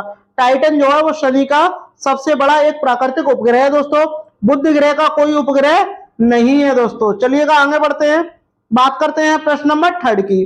देखिएगा इसमें आपसे क्या बोला, मकर रेखा स्थित है, बताइए कहां स्थित है। 23.5 degree, 23.5 degree north, 23.5 degree south या 23 डिग्री साउथ। तो आपका राइट आंसर क्या हो जाएगा, 23.5 डिग्री जो साउथ है वो करेक्ट हो जाएगा दोस्तों। चलिएगा दोस्तों आगे बढ़ते हैं। और हाँ, इसके बारे में मैं आपको बता दूं, मकर रेखा होती क्या है, भूमध्य रेखा के उत्तर में 23.5 डिग्री अक्षांश रेखा को कर्क रेखा कहते हैं, और दक्षिण में जो रेखा होती है उसको मकर रेखा कहते हैं। इस बात का आपको ध्यान में रखना है दोस्तों। चलिएगा बात करते हैं प्रश्न नंबर 4 की। इसमें आपसे बोला गया है सूर्य से निकटतम ग्रह कौन सा है, कमेंट करिएगा। सूर्य से के सबसे निकटतम ग्रह कौन सा है, बताइएगा। क्या मंगल है, बृहस्पति है, शुक्र है या बुध है। तो मैं आपको बता दूं, ये सपोज आपका सूर्य है, सूर्य की रोशनी आ रही है, तो पहले नंबर पे क्या आता है, बुध आता है। पहले नंबर पर बुध आ जाएगा, फिर इसके बाद में कौन आएगा, शुक्र आएगा, शुक्र आ जाएगा। फिर इसके बाद में पृथ्वी आ जाएगी, पृथ्वी तीसरे नंबर पर है दोस्तों। इसके बाद में कौन सा ग्रह आ जाएगा, मंगल आ जाएगा, मंगल आ जाएगा। और मंगल के बाद कौन सा आता है, बृहस्पति आता है, बृहस्पति आ जाएगा दोस्तों, बृहस्पति। फिर इसके बाद में कौन सा आता है, शनि आता है, शनि आएगा। फिर आपका अरोड़ा आएगा, और फिर आ जाके आपका बरोड़ा आएगा। ये क्या है, ये क्रम है दोस्तों। तो आपको मैं बता दूं, जो सूर्य के सबसे निकटतम जो ग्रह है वो कौन सा है दोस्तों, बुध ग्रह है, ठीक है। ये आपको पता होना चाहिए, मोस्ट इंपॉर्टेंट है। और यह ग्रह सबसे छोटा भी उपग्रह है। अगर आपसे पूछे सबसे छोटा उपग्रह कौन सा है, तो भी आपका कौन सा हो जाएगा, बुध हो जाएगा दोस्तों। तो आपका राइट आंसर क्या हो जाएगा, ऑप्शन जो आपका डी है वो करेक्ट हो जाएगा दोस्तों। चलिएगा आगे बढ़ते हैं, बात करते हैं दोस्तों प्रश्न नंबर 5 की। दक्षिणी गोलार्ध का सबसे बड़ा दिन किस दिन होता है, बताइए। जो दक्षिणी गोलार्ध है उसमें सबसे बड़ा दिन कब होता है, कमेंट करके मुझे बताइएगा। 21 मार्च को होता है, 21 जून को होता है, 23 सितंबर को होता है, 22 दिसंबर को होता है, कमेंट करके मुझे बताइएगा। तो आपका राइट आंसर क्या हो जाएगा, 22 दिसंबर को होता है दोस्तों। वही बात करते हैं दोस्तों कि 22 मार्च को कौन सा दिवस मनाया जाता है। तो आपको पता होना चाहिए, जल दिवस मनाते हैं। क्या, जल दिवस मनाते हैं दोस्तों। 11 जुलाई, 11 जुलाई को आपका जनसंख्या दिवस मनाते हैं, जनसंख्या दिवस मनाते हैं दोस्तों। और बात करते हैं 22 सितंबर को, यूपी टेट में ये तो जरूर लगेगा, 22 सितंबर, 22 सितंबर को कौन सा दिवस मनाते हैं, विश्व गेंडा दिवस, ठीक है। गेंडा दिवस भी ध्यान में रखना है कि गेंडा दिवस कब मनाते हैं, 22 सितंबर को मनाते हैं। और भी मैं आपको बता दूं, जैसे 22 मार्च को, 22 अप्रैल को कौन सा मनाते हैं, 22 अप्रैल को पृथ्वी दिवस, पृथ्वी दिवस है। 22 मई में, 22 मई को कौन सा दिवस मनाते हैं, जैव विविधता, जैव विविधता दिवस जो है ये आपका कब मनाते हैं, 22 मई को मनाते हैं। ये मोस्ट इंपॉर्टेंट है दोस्तों, ये आपको ध्यान में रखने हैं। आपका राइट आंसर क्या हो जाएगा, डी वाला जो है वो करेक्ट हो जाएगा दोस्तों। चलिएगा दोस्तों आगे बढ़ते हैं, बात करते हैं प्रश्न नंबर 6 की। और हाँ, एक आपको कमेंट करके मुझे बताना है, कमेंट करके आपको मुझे बताना है कि वर्तमान में सौर मंडल में कुल कितने ग्रह हैं, ये आपको कमेंट करके मुझे बताना है, बताइएगा। बात करते हैं दोस्तों प्रश्न नंबर 6 की। भारत में कृषि को प्रभावित करने वाला मौसम का सबसे महत्वपूर्ण तत्व है, बताइए। जो सबसे ज्यादा कृषि को प्रभावित करता है, बताइएगा। क्या तापमान है, आर्द्रता है, पवन है या वृष्टि है, बताइएगा। भारत में कृषि को प्रभावित करने वाला सबसे महत्वपूर्ण जो तत्व है वो क्या है, वृष्टि है दोस्तों। क्योंकि भारत उष्ण और शीतोष्ण दो कटिबंध में स्थित है, और इधर क्या है, वृष्टि ज्यादा होती है, और सबसे ज्यादा नुकसानदायक जो है यही है। तो आपका राइट आंसर क्या हो जाएगा, डी जो है वो करेक्ट हो जाएगा दोस्तों। चलिएगा दोस्तों आगे बढ़ते हैं, बात करते हैं प्रश्न नंबर 7 की। देखिएगा प्रश्न नंबर 7 में आपसे क्या बोला गया है, बहुत ही बढ़िया प्रश्न है दोस्तों। इसमें आपसे बोला पृथ्वी तल पर उसे काल्पनिक रेखा को क्या कहते हैं, जो 180 डिग्री मीडियम यामोत्तर में खींची गई है। यानी पृथ्वी पर एक ऐसी रेखा खींची गई है, काल्पनिक रेखा, जो 180 डिग्री पर है। अब आपको बतानी है वह कौन सी रेखा है, कमेंट करके मुझे बताइएगा। बताइएगा। अंतरराष्ट्रीय तिथि रेखा है, कर्क रेखा है, विषुवत रेखा है या प्रधान यामोत्तर रेखा है? तो सब जानते हैं क्या हो जाएगा, अंतरराष्ट्रीय जो तिथि रेखा है वो जो है 180 डिग्री पर खींची गई काल्पनिक रेखा है दोस्तों। चलिएगा दोस्तों आगे बढ़ते हैं, बात करते हैं प्रश्न नंबर 8 की। इसमें आपको बताना है कि टूटता तारा को क्या बोलते हैं, उल्कापिंड बोलते हैं। ये है क्या है, ये एक समान गति से चलने वाला तारा, एक चमकता पिंड जो वायुमंडल में एक समान गति से चलता है। एक तारा जिसके सिर पर पूंछ होती है या पूंछ हो, उल्का पिंड जो पृथ्वी के वायुमंडल में प्रवेश करते ही आग पकड़ लेता है। तो आपका ए भी नहीं होगा, बी भी नहीं होगा, सी भी नहीं होगा। आपने देखा होगा जब टूटता हुआ तारा जाता है तो वो चमकता है, चमक नहीं है वो क्या है, उसमें आग लग जाती है। क्यों? क्योंकि वो वायुमंडल के वातावरण में प्रवेश कर जाता है। चलिएगा दोस्तों आगे बढ़ते हैं, बात करते हैं प्रश्न नंबर 9 की। बहुत ही बढ़िया प्रश्न है। एक नक्षत्र का रंग निर्भर करता है उसकी, बताइए नक्षत्र का रंग निर्भर करता है उसकी किस पर निर्भर करता है? सूर्य से दूरी पर, त्रिज्या पर, घनत्व पर या पृष्ठीय ताप पर? कमेंट करके मुझे बताइएगा किस पर निर्भर करता है, कमेंट करके मुझे बताइएगा, कमेंट करके मुझे बताइए। हाँ, पृष्ठीय ताप पर निर्भर करता है दोस्तों। तो आपका ऑप्शन जो डी है वो करेक्ट हो जाएगा दोस्तों। बात करते हैं दोस्तों प्रश्न नंबर 10 की। इसमें आपसे बोला पृथ्वी का जुड़वा ग्रह किसे कहा जाता है? अभी भी मैंने आपको पढ़ाया है, बृहस्पति को कहते हैं, शनि को कहते हैं, शुक्र को या मंगल को। तो आपका राइट आंसर क्या हो जाएगा? सी जो है वो करेक्ट हो जाएगा। ठीक है दोस्तों, इसे पृथ्वी की जुड़वा बहन कहा जाता है। क्यों? क्योंकि इसका जो आकार है वो पृथ्वी के बराबर है। यह ग्रह सुबह एवं शाम को आसानी से दिख भी जाता है। ठीक है दोस्तों, और इसे सुबह का तारा और शाम का तारा भी कहते हैं दोस्तों। चलिएगा आगे बढ़ते हैं दोस्तों, बात करते हैं प्रश्न नंबर 11 की। दिन रात होने का प्रमुख कारण है, बताइए दिन रात होने का प्रमुख कारण क्या है? सूर्य का अपनी धुरी पर घूमना, चंद्रमा का अपनी धुरी पर घूमना, पृथ्वी का अपनी धुरी पर घूमना, उपरोक्त सभी। देखिएगा मैं आपको बता दूं, सूर्य अपनी धुरी पर तो घूमता नहीं है, तो ये गलत हो जाएगा। जब ये गलत हो जाएगा तो ये वाला वैसे ही कट हो गया, क्योंकि सभी तो होंगे ही नहीं। जब ये कट हो गया, अब आपका कौन सा बचा? बी और सी बचा। अब बी और सी अब आपको बताना है, चंद्रमा अपनी धुरी पर घूमेगा? नहीं, पृथ्वी अपनी धुरी पर घूमती है। तो आपका क्या हो जाएगा? ये गलत हो जाएगा, ये वाला सी वाला ठीक हो जाएगा। पृथ्वी अपनी धुरी पर घूमती है, इसी कारण क्या है, दिन रात होते हैं दोस्तों। चलिएगा बात करते हैं प्रश्न नंबर 12 की। चंद्र ग्रहण होता है, बताइए चंद्र ग्रहण कब होता है, ये आपको बताना है। कमेंट करके मुझे बताइएगा कि जो आपका चंद्र ग्रहण है ये कब होता है, बताइएगा, कमेंट करके मुझे बताइएगा। पृथ्वी सूर्य और चंद्रमा के बीच में हो तब चंद्र ग्रहण होगा। चंद्रमा पृथ्वी और सूर्य के बीच में हो, देखिए चंद्रमा बीच में होगा नहीं, सूर्य बीच में आएगा नहीं। और पृथ्वी और सूर्य चंद्रमा सीधी रेखा में, ये गलत हो गया। क्या हो जाएगा? पृथ्वी जब सूर्य और चंद्रमा के बीच में आ जाती है तो क्या होता है? चंद्र ग्रहण हो जाता है दोस्तों। तो आपका ऑप्शन जो इसमें ये ए वाला है वो करेक्ट हो जाएगा दोस्तों। बात करते हैं प्रश्न नंबर 13 की। ध्रुव तारा सभी मौसमों में स्थित दिखाई देता है, बताइए कहां स्थित दिखाई देता है ध्रुव तारा, ये आपको बताना है। कमेंट करिएगा कहां दिखाई देता है। ध्रुव तारा अपने अक्ष पर घूर्णन नहीं करता, ये तो गलत हो जाएगा, ध्रुव तारा घूर्णन करता है। ध्रुव तारा भूमध्य रेखा की अक्ष पर स्थित होता है, गलत हो गया। ध्रुव तारा पृथ्वी के उत्तरी ध्रुव के अक्ष के ऊपर स्थित होता है, ये वाला करेक्ट हो जाएगा। ध्रुव तारा दूसरे तारों से बहुत दूर होता है, ये भी रॉन्ग हो गया। तो आपका जो ऑप्शन सी है दोस्तों ये करेक्ट हो जाएगा दोस्तों। चलिएगा दोस्तों आगे बढ़ते हैं, बात करते हैं प्रश्न नंबर 14 की। डेड डैश डेड डैश, ये आपको दिया गया है, एक वलय प्रणाली से घिरा हुआ है। ये यहाँ पर कोई नेम है, इनमें से कोई एक आएगा जो एक क्या है, बलय, बलय यानी बल से लगे हुए हैं, बल, बलय बलय बलय रिंग्स से घिरा हुआ है, जो अंतरिक्ष में हजारों किलोमीटर दूर तक फैली हुई है। उस ग्रह का आपको नाम बताना है, बताइए कौन सा ग्रह है? मंगल है, शनि है, चंद्रमा है या शुक्र है, बताइए। यहां बात हो रही है ग्रह की, तो ये तो भाई चंद्रमा तो होगा ही नहीं। और ये चंद्रमा किसका ग्रह है? पृथ्वी का उपग्रह है, पृथ्वी का उपग्रह है दोस्तों। तो आपका राइट आंसर क्या हो जाएगा? शनि हो जाएगा दोस्तों।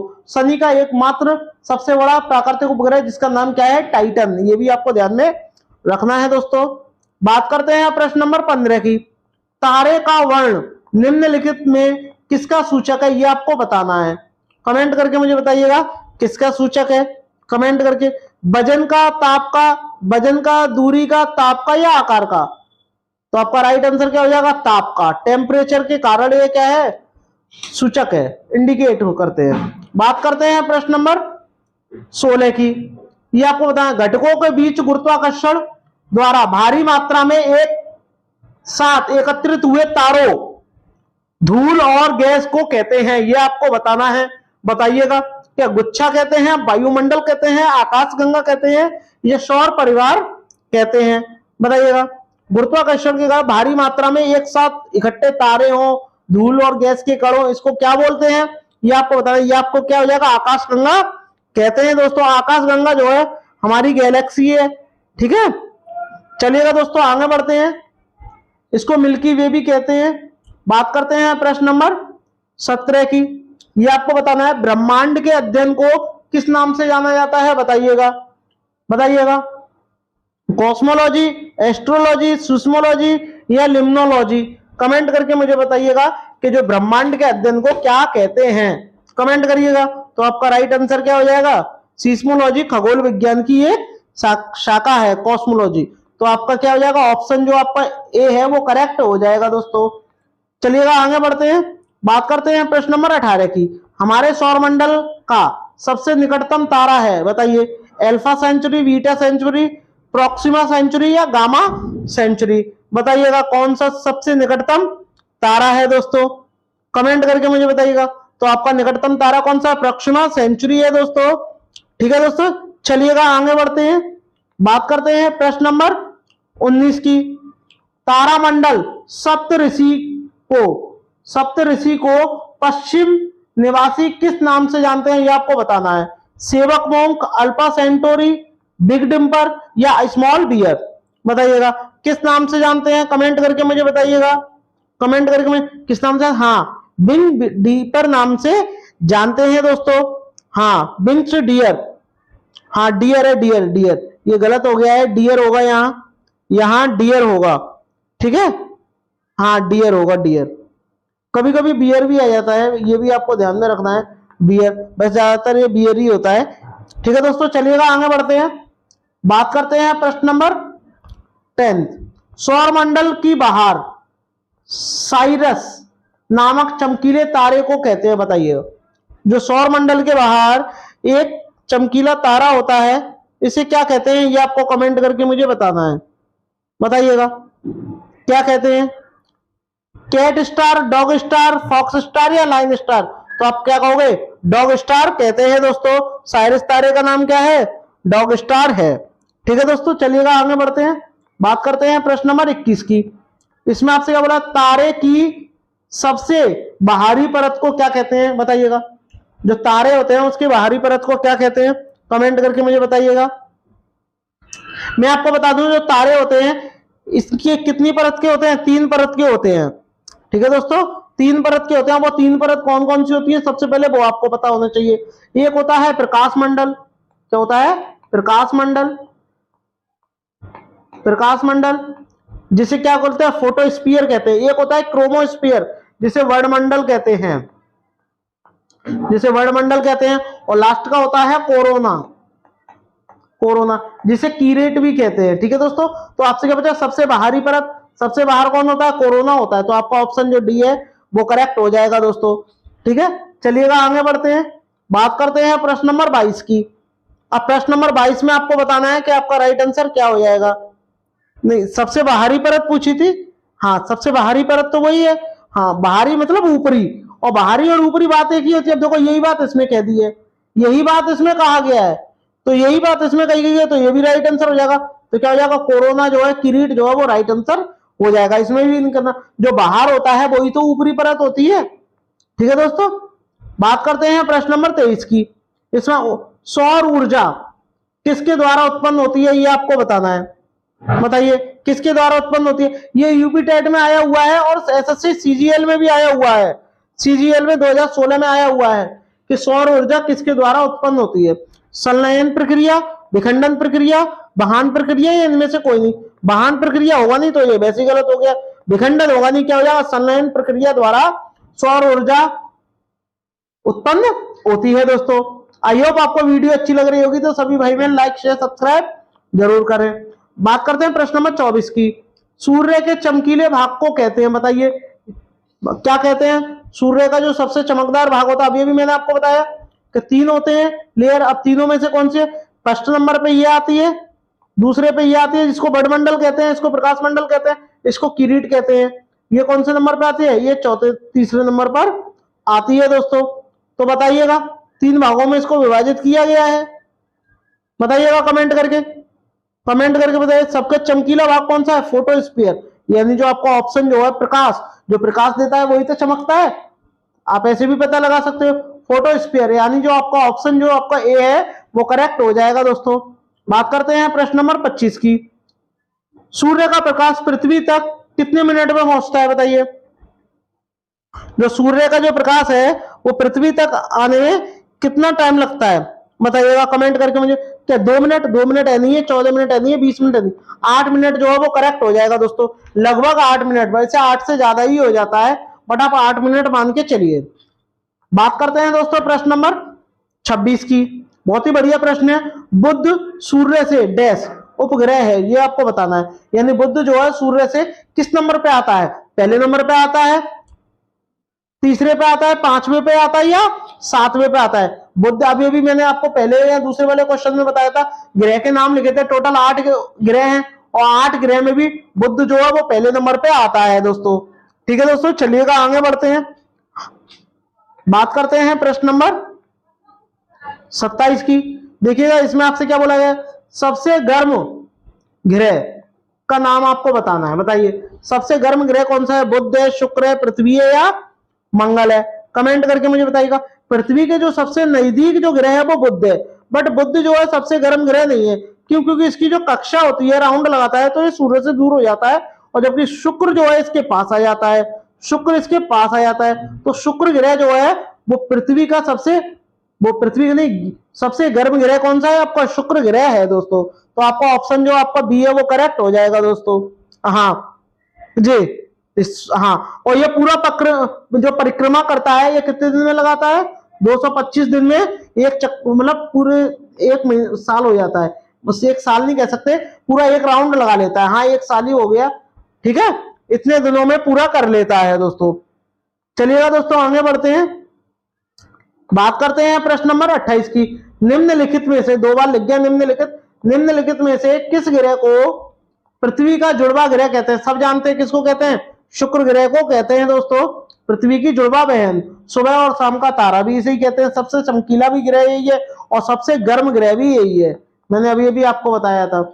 बात करते हैं दोस्तों प्रश्न नंबर 29 की। इसमें आपको बताना आकार के अनुसार शुक्र का हमारे सौर मंडल में क्रमांक आपको बताना है कौन सा, आकार के अनुसार। अब किसका आकार कौन सा है ये आपको बताना है, कमेंट करके मुझे बताइएगा कि सबसे बड़ा आकार के अनुसार अगर आप देखोगे तो शुक्र ग्रह जो है वो कितने नंबर पे आता है, बताइएगा।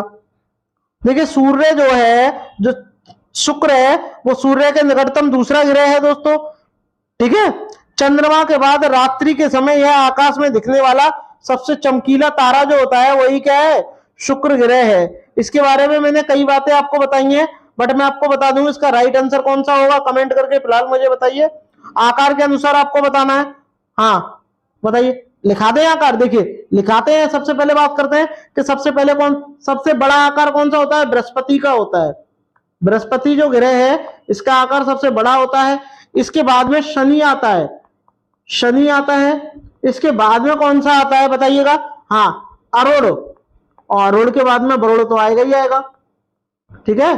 कौन सा आता है, अरुण, और अरुण के बाद में वरुण, और वरुण के बाद में कौन सा आएगा, पृथ्वी, पृथ्वी के बाद में शुक्र, और शुक्र के बाद में आएगा मंगल, और मंगल के बाद में क्या आएगा, बुध, और बुध आ गया। अब आपको बताना है कि शुक्र ग्रह का जो क्रम है वो कौन से नंबर पे आता है। शुक्र ग्रह आप गिनिए, 1 2 3 4 5 6, यानी 6वें नंबर पे आ रहा है। तो आपका ऑप्शन जो आपका बी है वो करेक्ट हो जाएगा दोस्तों, ठीक है, 6वें नंबर पे आता है दोस्तों। चलिएगा आगे बढ़ते हैं, बात करते हैं दोस्तों प्रश्न नंबर 30 की। इसमें आपको बताना है शुक्र सूर्य से, अब आपको बताना शुक्र जो सूर्य से कौन, सब जानते हैं दूसरे नंबर पर है, ठीक है, सुबह शाम का तारा भी कहते हैं।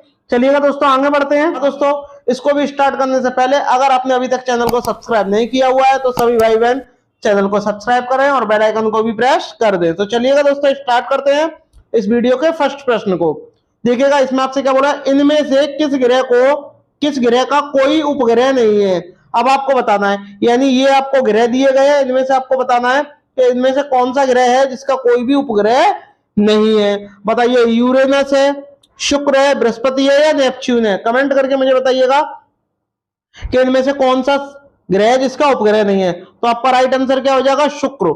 शुक्र का क्या है, कोई उपग्रह नहीं है दोस्तों।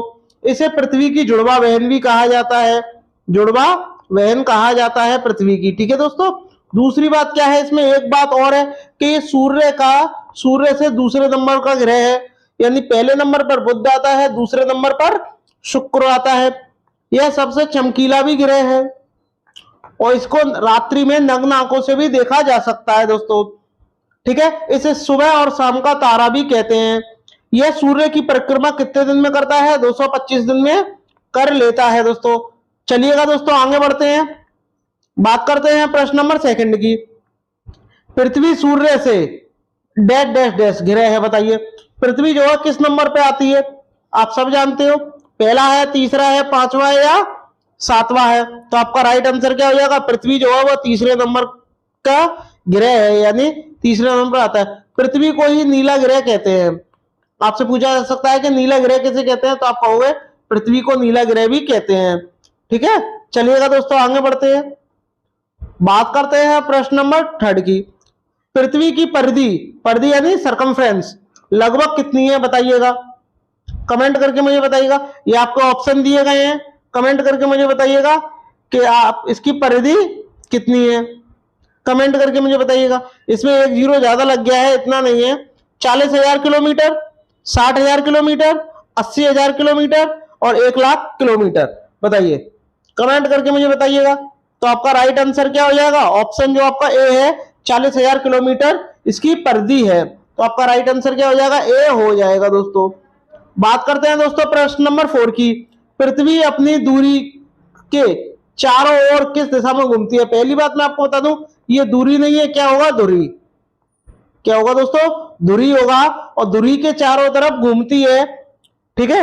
अब आपको बताना है कि वो किस दिशा में घूमती है, पूर्व से पश्चिम की ओर, पश्चिम से पूर्व की ओर, उत्तर से दक्षिण की ओर या दक्षिण से पूर्व की ओर, बताइएगा। तो आपका राइट आंसर क्या हो जाएगा, ऑप्शन जो आपका बी है वो करेक्ट हो जाएगा, पश्चिम से पूर्व की ओर घूमती है, ठीक है दोस्तों। चलिएगा आगे बढ़ते हैं, बात करते हैं प्रश्न नंबर 5 की, जो कि बहुत ही इंपॉर्टेंट प्रश्न है। अगर आपको वीडियो अच्छी लग रही हो तो सभी भाई बहन चैनल को सब्सक्राइब जरूर करें। बात करते हैं दोस्तों, पृथ्वी को डैश डैश डैश के नाम से जाना जाता है, बताइए पृथ्वी को किस नाम से जाना जाता है। ऑरेंज ग्रह, हरा ग्रह, नीला ग्रह या पीला ग्रह। अभी अभी मैंने आपको बताया किस ग्रह के नाम से जाना जाता है, नीला ग्रह के नाम से जाना जाता है। कभी कभी इसे हरा ग्रह भी कह देते हैं, लेकिन अगर बात करें, अगर खगोल वैज्ञानिक की तरफ से अगर हम बात करते हैं, जो खगोल शास्त्र जो मानता है वो इसे नीला ग्रह मानता है। हरा ग्रह हम इसलिए भी कह देते हैं क्योंकि ये एकमात्र ऐसा ग्रह है जहां जीवन है, ठीक है, इसलिए हरा ग्रह भी कह देते हैं। बट हरा ग्रह इसका राइट आंसर नहीं होगा, राइट आंसर क्या हो जाएगा आपका, नीला ग्रह। ऑप्शन जो आपका सी है वो करेक्ट हो जाएगा दोस्तों। बात करते हैं प्रश्न नंबर 6 की। सूर्य ग्रहण कब होता है, बताइएगा कमेंट करके। सूर्य ग्रहण कब होता है, जब सूर्य चंद्रमा और पृथ्वी के बीच होता है, पृथ्वी चंद्रमा और सूर्य के बीच होती है, जब चंद्रमा सूर्य और पृथ्वी के बीच होता है, जब चंद्रमा सूर्य पृथ्वी के बीच होता है, जब चंद्रमा सूर्य और पृथ्वी को जोड़ने वाली रेखा पर नहीं, ये वाला गलत हो जाएगा। देखिए सूर्य ग्रहण कब होता है, जब चांद जो है पृथ्वी और सूर्य के बीच में आ जाए। तो आपकी पृथ्वी बीच में आएगी नहीं, सूर्य बीच में आएगा नहीं, तो आपका क्या हो जाएगा, ऑप्शन जो आपका सी है वो करेक्ट हो जाएगा। जब चंद्रमा जो है पृथ्वी और सूर्य के बीच में होता है तो आपका सूर्य ग्रहण होता है दोस्तों। बात करते हैं प्रश्न नंबर 7 की। डैश डैश है, पृथ्वी की सबसे ऊपरी कठोर सतह आपको बतानी है, बताइए कौन सी है। ये 4 आपको ऑप्शन दिए गए हैं, सबसे कठोर परत आपको बतानी है, कमेंट करके मुझे बताइएगा। हाँ, सबसे ऊपरी क्या होगी, स्थल, इसको स्थल मंडल भी कह देते हैं, बताइए। हाँ हाँ करेक्ट, लिथोस्फीयर। आपका राइट आंसर क्या हो जाएगा? लिथोस्फीयर जो है आपका राइट आंसर हो जाएगा दोस्तों। ये भी नहीं होगा, ये भी नहीं होगा, ये भी नहीं होगा। जो लिथोस्फीयर है ये आपका राइट आंसर हो जाएगा दोस्तों। इसको स्थल मंडल हिंदी में कहते हैं और ये जीव मंडलीय पारिस्थितिकी तंत्र का सबसे महत्वपूर्ण घटक है दोस्तों। ठीक है, और इस पर हमें खनिज भी मिलता है, शैल भी मिलते हैं और मिट्टी भी मिलती है। बात करते हैं दोस्तों प्रश्न नंबर 8 की। देखिएगा इसमें आपसे बोला पृथ्वी की भूप्रपटी का आधा भाग किस खनिज से बना है? बताइए, पृथ्वी की जो भूप्रपटी है उसका आधा भाग किससे बना हुआ है? ये आपको कमेंट करके मुझे बताना है। बताइए, भूप्रपटी यानी क्रस्ट, हाँ बताइए किससे मिलकर बना है? कमेंट करके मुझे। क्या कार्टेस से मिलकर बना है, माइका से, एमपी वॉल से या फेल्डस्पर से? तो आपका राइट आंसर क्या हो जाएगा? फेल्डस्पर से मिलकर बना है दोस्तों। तो आपका राइट आंसर क्या हो जाएगा? आपका डी जो है वो करेक्ट हो जाएगा दोस्तों। बात करते हैं प्रश्न नंबर 9 की। सूर्य और पृथ्वी के मध्य, मध्य यानी बीच, मध्य यानी बीच, बीच दूरी सन्निकट यानी लगभग कितनी है? बताइए, सूर्य से पृथ्वी तक की लगभग दूरी कितनी है? तो सब जानते हैं 15 करोड़ किलोमीटर है, लगभग 15 लाख किलोमीटर। तो आपका राइट आंसर क्या हो जाएगा? सी हो जाएगा, 14 करोड़ 96 लाख किलोमीटर। तो लगभग इतनी है, तो आपका राइट आंसर क्या हो जाएगा? सी हो जाएगा दोस्तों। बात करते हैं प्रश्न नंबर 10 की। आकार के संदर्भ में मंगल हमारे सौरमंडल में कौन सा स्थान है? बताइए, मंगल का आकार के अनुसार। बताइए, जब आकार के अनुसार की बात आएगी तो मंगल, देखिए बात आती है, अगर हम वैसे बात करेंगे तो सबसे छोटा कौन सा है? बुध है। उसके बाद कौन सा है? मंगल है। तो टोटल 8 ग्रह हैं और मंगल उसके बाद में आएगा। आकार के अनुसार बात कर रहे हैं हम, तो आपका क्या हो जाएगा? 7वें नंबर का जो है सबसे बड़ा ग्रह है दोस्तों। चलिएगा दोस्तों आगे बढ़ते हैं, बात करते हैं प्रश्न नंबर 11 की। बताइएगा इसमें निम्नलिखित में से कौन सा एक बौना ग्रह नहीं है? अब आपको पता होना चाहिए कि बौना ग्रह कौन कौन से होते हैं। देखिए, 3 जो है वो बौने ग्रह हैं, मैं आपको बता दूं। 3 जो है वो बौने ग्रह हैं, जिसका नाम क्या, 3 से ज्यादा भी है, मैं आपको बताऊं कौन कौन से हैं। सबसे पहले मैं आपसे बता दूं कौन कौन से। पहले नंबर पे आपका प्लूटो आता है, प्लूटो आता है। दूसरे नंबर पे चेरान जो है, एक चेरान है, और दूसरा है सरेस है, सरेस है। ये सारे क्या है? बौने ग्रह हैं। और भी इसके बाद में मेक मेक है, मेक मेक, ठीक है, एरेस, ये सारे क्या हैं? ये आपके बौने ग्रह हैं। लेकिन आपको उससे पूछा बौना ग्रह नहीं है, तो मंगल एक ऐसा ग्रह है जो कि बौना ग्रह नहीं है और ये सूर्य से आकार के अनुसार 7वें नंबर पे आता है। इसको लाल ग्रह भी कहा जाता है, लाल ग्रह भी कहते हैं इसे, मंगल ग्रह को। ठीक है दोस्तों, चलिएगा आगे बढ़ते हैं, बात करते हैं प्रश्न नंबर 12 की। कौन सा लाल ग्रह के नाम से जाना जाता है? बताइए, लाल ग्रह के नाम से किसे जानते हैं? कमेंट करके मुझे बताइए। क्या बुध को, प्लूटो को, मंगल को या शुक्र को? बताइए, लाल ग्रह के नाम से किसे जाना जाता है? अभी अभी मैंने आपको बताया, सब जानते हैं मंगल को जाना जाता है। ठीक है, इसको बौना ग्रह कहते हैं, बौना ग्रह कहते हैं। अभी अभी मैंने आपको बताया बौना ग्रह कहते हैं। ठीक है, बात आती है शुक्र की, तो चमकीला ग्रह किसे कहते हैं? आप जानते हो किसको कहते हैं? बुध, शुक्र को कहते हैं। और इसका कोई भी क्या है? उपग्रह नहीं है दोस्तों। बुध ग्रह जो है वो सूर्य से बहुत नजदीक है। लेकिन अगर बात करें सबसे गर्म ग्रह, वो भी कौन सा होगा? आपका शुक्र हो जाएगा। तो इसका राइट आंसर क्या हो जाएगा? जो आपका सी है, यदि मंगल ग्रह जो है वो करेक्ट हो जाएगा दोस्तों। बात करते हैं प्रश्न नंबर 13 की। इनमें से सबसे छोटा ग्रह, अब आपको बताना है ये सबसे छोटा ग्रह इनमें से कौन सा है। कमेंट करके मुझे बताइएगा कौन सा जो है वो सबसे छोटा ग्रह है। अब आपको इनके आकार भी पता होने चाहिए, जब ही आप बता पाओगे। ठीक है, अब आपको बताना है सबसे छोटा ग्रह कौन सा है, और छोटा हुआ ग्रह ये सब कैसे बता सकते हैं? आकार के अनुसार ही बताते हैं। तो आपको बताना है कि आकार के अनुसार सबसे छोटा ग्रह कौन सा है। तो देखो, बात करते हैं आकार की, तो सबसे छोटा आकार किसका होता है दोस्तों? बुध का, मैं लिख दे रहा हूं। और बुध से बड़ा किसका होता है? मंगल का, मंगल का होता है। और मंगल से बड़ा किसका होता है? शुक्र का होता है, शुक्र जिसे चमकीला ग्रह कहते हैं। और इससे भी बड़ा किसका होता है? पृथ्वी होती है। तभी तो इसको पृथ्वी की जुड़वा बहन कहते हैं, दोनों साथ साथ चलते हैं ये। ठीक है, बात करते हैं इससे पृथ्वी से बड़ा कौन सा होता है? वरुण होता है। और वरुण से भी बड़ा कौन सा होता है? मैं यहां लिख दे रहा हूं, वरुण से बड़ा कौन सा होगा? वरुण से बड़ा आपका हो जाएगा अरुण। और अरुण से बड़ा आपका हो जाएगा शनि, और शनि से बड़ा हो जाएगा बृहस्पति। तो आपसे पूछा है कि सबसे छोटा ग्रह, अब बुध ऑप्शन में दिया नहीं है तो ये होगा नहीं, कौन सा हो जाएगा, मंगल हो जाएगा। तो आपका राइट आंसर क्या हो जाएगा, ए जो है वो करेक्ट हो जाएगा। ये आपको क्रम जो है आपको ध्यान में रखना है दोस्तों। बात करते हैं प्रश्न नंबर 14 की। किस ग्रह के अधिकतम उपग्रह हैं, कमेंट करके मुझे बताइएगा।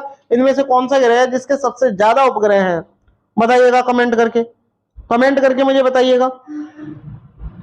बृहस्पति है, पृथ्वी है, वरुण है या शनि है, कमेंट करके मुझे बताइएगा। मैं आपको बता दूं, सौर मंडल का सबसे बड़ा ग्रह कौन सा है, आपका बृहस्पति है।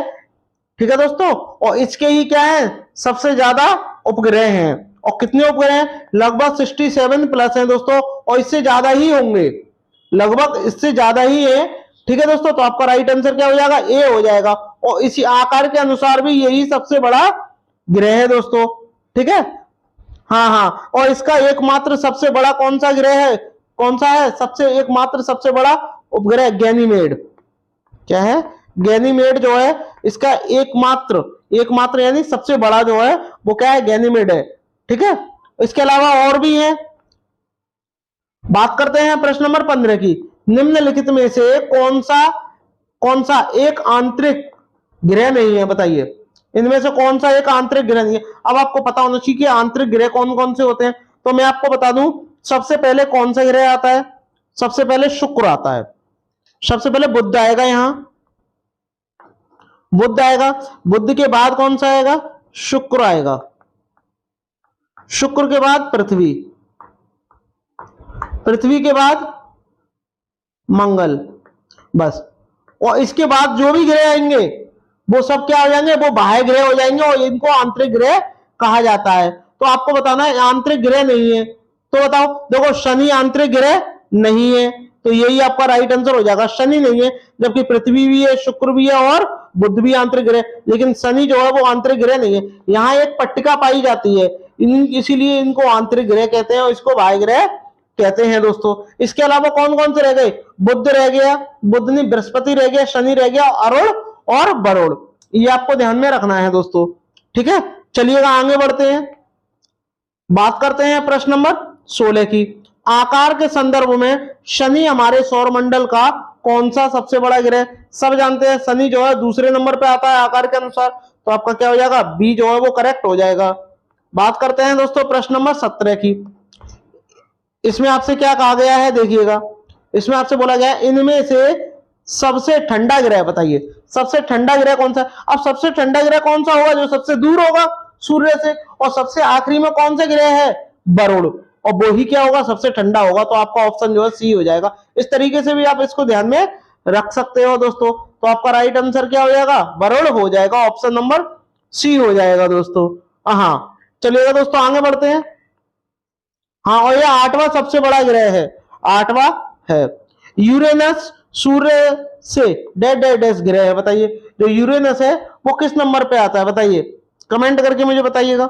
हाँ, अभी अभी मैंने आपसे पूछा, यूरेनस किसको बोलते हैं, अरुण को बोलते हैं। किसको बोलते हैं, अरुण को बोलते हैं। और अरुण, पहले अरुण आता है 7वें नंबर पर, ठीक है। उसके बाद में कौन सा आता है आपका, उसके बाद में वरुण आता है 8वें नंबर पर।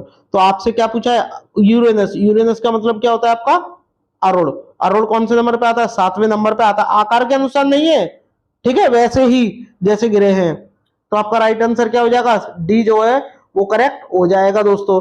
ठीक है, चलिएगा दोस्तों आगे बढ़ते हैं। बात करते हैं प्रश्न नंबर 19 की। किस ग्रह को एक बौना ग्रह कहकर संबोधित किया जाता है। अभी अभी मैंने आपको पढ़ाया, प्लूटो को किया जाता है, ठीक है। इसका बुध की बात करते हैं, कोई भी उपग्रह नहीं है इसका भी, ठीक है। शनि का टाइटन है, बृहस्पति के क्या है 67 प्लस उपग्रह हैं, जबकि एक सबसे बड़ा है जो कि महत्वपूर्ण है, वो क्या, गैनीमेड है। मैंने आपको बता दिया है। निम्नलिखित में से कौन सी रेखा भारत के लगभग आधे हिस्से से होकर गुजरती है, बताइए। भारत के आधे हिस्से से होकर के गुजरती है, उस रेखा का आपको नाम बताना है, बताइए। आधे हिस्से से होकर गुजरती है, मतलब हम कह सकते हैं इस तरीके से ये ऐसे जाता है, और ये लाइन ऐसे होकर के गुजरती है। और ये कौन सी रेखा है, कर्क रेखा।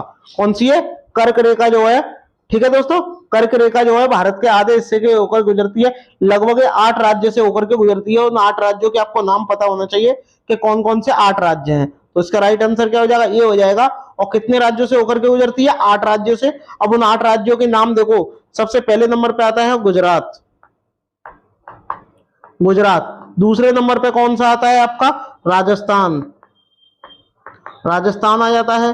तीसरे नंबर की बात करते हैं, तीसरे नंबर पे एमपी यानी मध्य प्रदेश आ जाता है। चौथे नंबर की बात करते हैं आपका छत्तीसगढ़ आ जाता है, छत्तीसगढ़ आ जाता है। पांचवें नंबर की बात करते हैं झारखंड, झारखंड आ जाता है। और छठवें नंबर की बात करते हैं तो आपका पश्चिम बंगाल आ जाता है, ठीक है। और सातवें नंबर की बात करते हैं त्रिपुरा, त्रिपुरा है। और आपका एक मिजोरम है, मिजोरम है। तो ये 8 राज्यों से होकर के कर्क रेखा गुजरती है दोस्तों, ठीक है। तो ये आपको पता होना चाहिए, भारत के आधे हिस्से से होकर के गुजरती है। चलिएगा आगे बढ़ते हैं, बात करते हैं प्रश्न नंबर 21 की। अंतरराष्ट्रीय तिथि रेखा महासागर के बीच से होकर के गुजरती है, उस महासागर का नाम आपको बताना है। आर्कटिक महासागर, हिंद महासागर, अटलांटिक महासागर या प्रशांत महासागर। कमेंट करके मुझे बताइएगा कि आपका राइट आंसर क्या होगा दोस्तों, कमेंट करके मुझे बताइएगा। हाँ, तो आपका राइट आंसर क्या हो जाएगा, कमेंट तो करो, कोई भी कमेंट ही नहीं करता है। आपको वीडियो पसंद आ रही हो तो शेयर और सब्सक्राइब जरूर करें दोस्तों। तो बताइएगा कौन सी अंतरराष्ट्रीय तिथि रेखा है जो महासागर के बीच में से होकर के गुजरती है। कमेंट करके मुझे बताइएगा कि आपका राइट आंसर क्या है दोस्तों। तो आपका राइट आंसर क्या हो जाएगा, प्रशांत महासागर से होकर के गुजरती है दोस्तों, ठीक है। चलिएगा दोस्तों आगे बढ़ते हैं, बात करते हैं प्रश्न नंबर 22 की। भारत में सबसे छोटा दिन कब होता है, भारत में सबसे छोटा दिन 22 दिसंबर को होता है। कब होता है दोस्तों, 22 दिसंबर को सबसे छोटा दिन होता है। बात करते हैं उत्तरी गोलार्ध का सबसे छोटा दिन, ये आपका कब है बताइए, ये भी आपका 22 दिसंबर है। बात वही है, भारत का सबसे छोटा दिन या उत्तरी गोलार्ध का सबसे छोटा दिन, बात वही है, कब होता है, 22 दिसंबर को होता है दोस्तों। बात करते हैं दोस्तों प्रश्न नंबर 24 की। उत्तरी गोलार्ध का उत्तरी गोलार्ध में वर्ष का सबसे लंबा दिन, वर्ष का सबसे लंबा दिन वो किस तारीख को होता है, ये आपको बताना है। वो आपका होता है 21 जून को होता है दोस्तों। चलिएगा आगे बढ़ते हैं, बात करते हैं। अगर आपसे ऐसे पूछ लिया जाए उत्तरी गोलार्ध का सबसे लंबा दिन, भाई ऐसे भी तो पूछ सकता है, उत्तरी गोलार्ध का सबसे लंबा दिन, तो भी आपका बात वही है, ठीक है। आपका राइट है वर्ष का सबसे लंबा दिन या उत्तरी गोलार्ध का सबसे लंबा दिन, दोनों का आंसर क्या हो जाएगा, 21 जून जो है वो करेक्ट हो जाएगा दोस्तों। बात करते हैं प्रश्न नंबर 26 की। देखिएगा इसमें आपसे क्या बोला गया है, हिंद महासागर की सबसे गहरी खाई कौन सी है बताइए। हिंद महासागर की सबसे गहरी खाई कौन सी है, जावा खाई है, एलेंटियन खाई है, आटामाका खाई है या तिजाड़ खाई है। तो आपका राइट आंसर क्या हो जाएगा, हिंद महासागर की सबसे गहरी खाई कौन सी है, जावा खाई है। आपका राइट आंसर क्या हो जाएगा, आपका ऑप्शन जो आपका ए है वो करेक्ट हो जाएगा दोस्तों। बात करते हैं प्रश्न नंबर 27 की। निम्नलिखित में से कौन सा आग्नेय चट्टान का उदाहरण है बताइए। आग्नेय चट्टान का कौन सा उदाहरण है, कमेंट करके मुझे बताइएगा। क्या बेसाल्ट है, चूना पत्थर है, स्लेट है या ग्रेफाइट है, बताइएगा। आग्नेय चट्टानों का कौन सा उदाहरण है। आग्नेय चट्टानों का निर्माण कैसे होता है, जो ज्वालामुखी से जो लावा निकलता है और वो जमा हो जाता है, उसी को क्या कहते हैं, आग्नेय चट्टाने कहते हैं। अब आग्नेय चट्टानों में बहुत सारे खनिज पदार्थ भी पाए जाते हैं और इन चट्टानों के उदाहरण कौन कौन से उनके मैं आपको नाम बता दे रहा हूं। एक है ग्रेनाइट, ग्रेनाइट, ठीक है, ग्रेनाइट। दूसरा कौन सा है, बेसाल्ट, बेसाल्ट है। तीसरा है आपका पेग्मेटाइट। ये क्या है, ये उदाहरण है किसके, आग्नेय चट्टानों के। तो आपसे पूछा आग्नेय चट्टाने का उदाहरण है तो आप बोल दोगे बेसाल्ट है, इनमें से कोई भी नहीं होगा। तो आपका ऑप्शन जो आपका ए है वो करेक्ट हो जाएगा दोस्तों। बात करते हैं प्रश्न नंबर 28 की। निम्न में से कौन सा कार्यांतरित शेल का उदाहरण है बताइए। कमेंट करके मुझे बताइए, कार्यांतरित शेल का उदाहरण है तो वो कौन सा हो जाएगा, संगमरमर जो है आपका राइट आंसर हो जाएगा, ठीक है दोस्तों। बात करते हैं ग्रेनाइट की, ये क्या है, आग्नेय चट्टान है, ठीक है दोस्तों। आगे बढ़ते हैं, बात करते हैं प्रश्न नंबर 29 की। इसमें आपसे क्या बोला गया है, बहुत ही बढ़िया प्रश्न है दोस्तों, ठीक है। स्टेलेक्टाइट एवं स्टेलेक्टमाइट में निक्षेपण होता है बताइए। इन दोनों में क्या निक्षेपण होता है? कमेंट करके मुझे बताइएगा। बताइए। कैल्शियम कार्बोनेट का होता है। किसका होता है? कैल्शियम कार्बोनेट का होता है। और कैल्शियम कार्बोनेट का फॉर्मूला क्या होता है? CaCO3 होता है। ठीक है दोस्तों, चलिएगा आगे बढ़ते हैं। बात करते हैं प्रश्न नंबर 30 की। इसमें आपसे बोला पिघले हुए मैग्मा से निर्मित चट्टान। बताइए, जो मैग्मा जो है उससे चट्टान बनती है वो कौन सी होती है? अब बताओ, जो लावा बाहर गिरता है उसे मैग्मा कहते हैं, और मैग्मा जब सूख जाता है तो उसको क्या बोलते हैं? आग्नेय चट्टानें बनती हैं। और आग्नेय चट्टाने के मैंने आपको उदाहरण भी बता दिए हैं। तो आपका राइट आंसर क्या हो जाएगा? जो आपका ए है दोस्तों वो करेक्ट हो जाएगा दोस्तों। हाँ, चलिएगा दोस्तों आगे बढ़ते हैं। आई होप आपको वीडियो अच्छी लगी होगी। अगर अच्छी लगी हो तो सभी भाई बहने लाइक शेयर सब्सक्राइब जरूर करें दोस्तों। और अंत में थैंक्स फॉर वॉचिंग। मिलते हैं नेक्स्ट वीडियो में, तब तक के लिए धन्यवाद।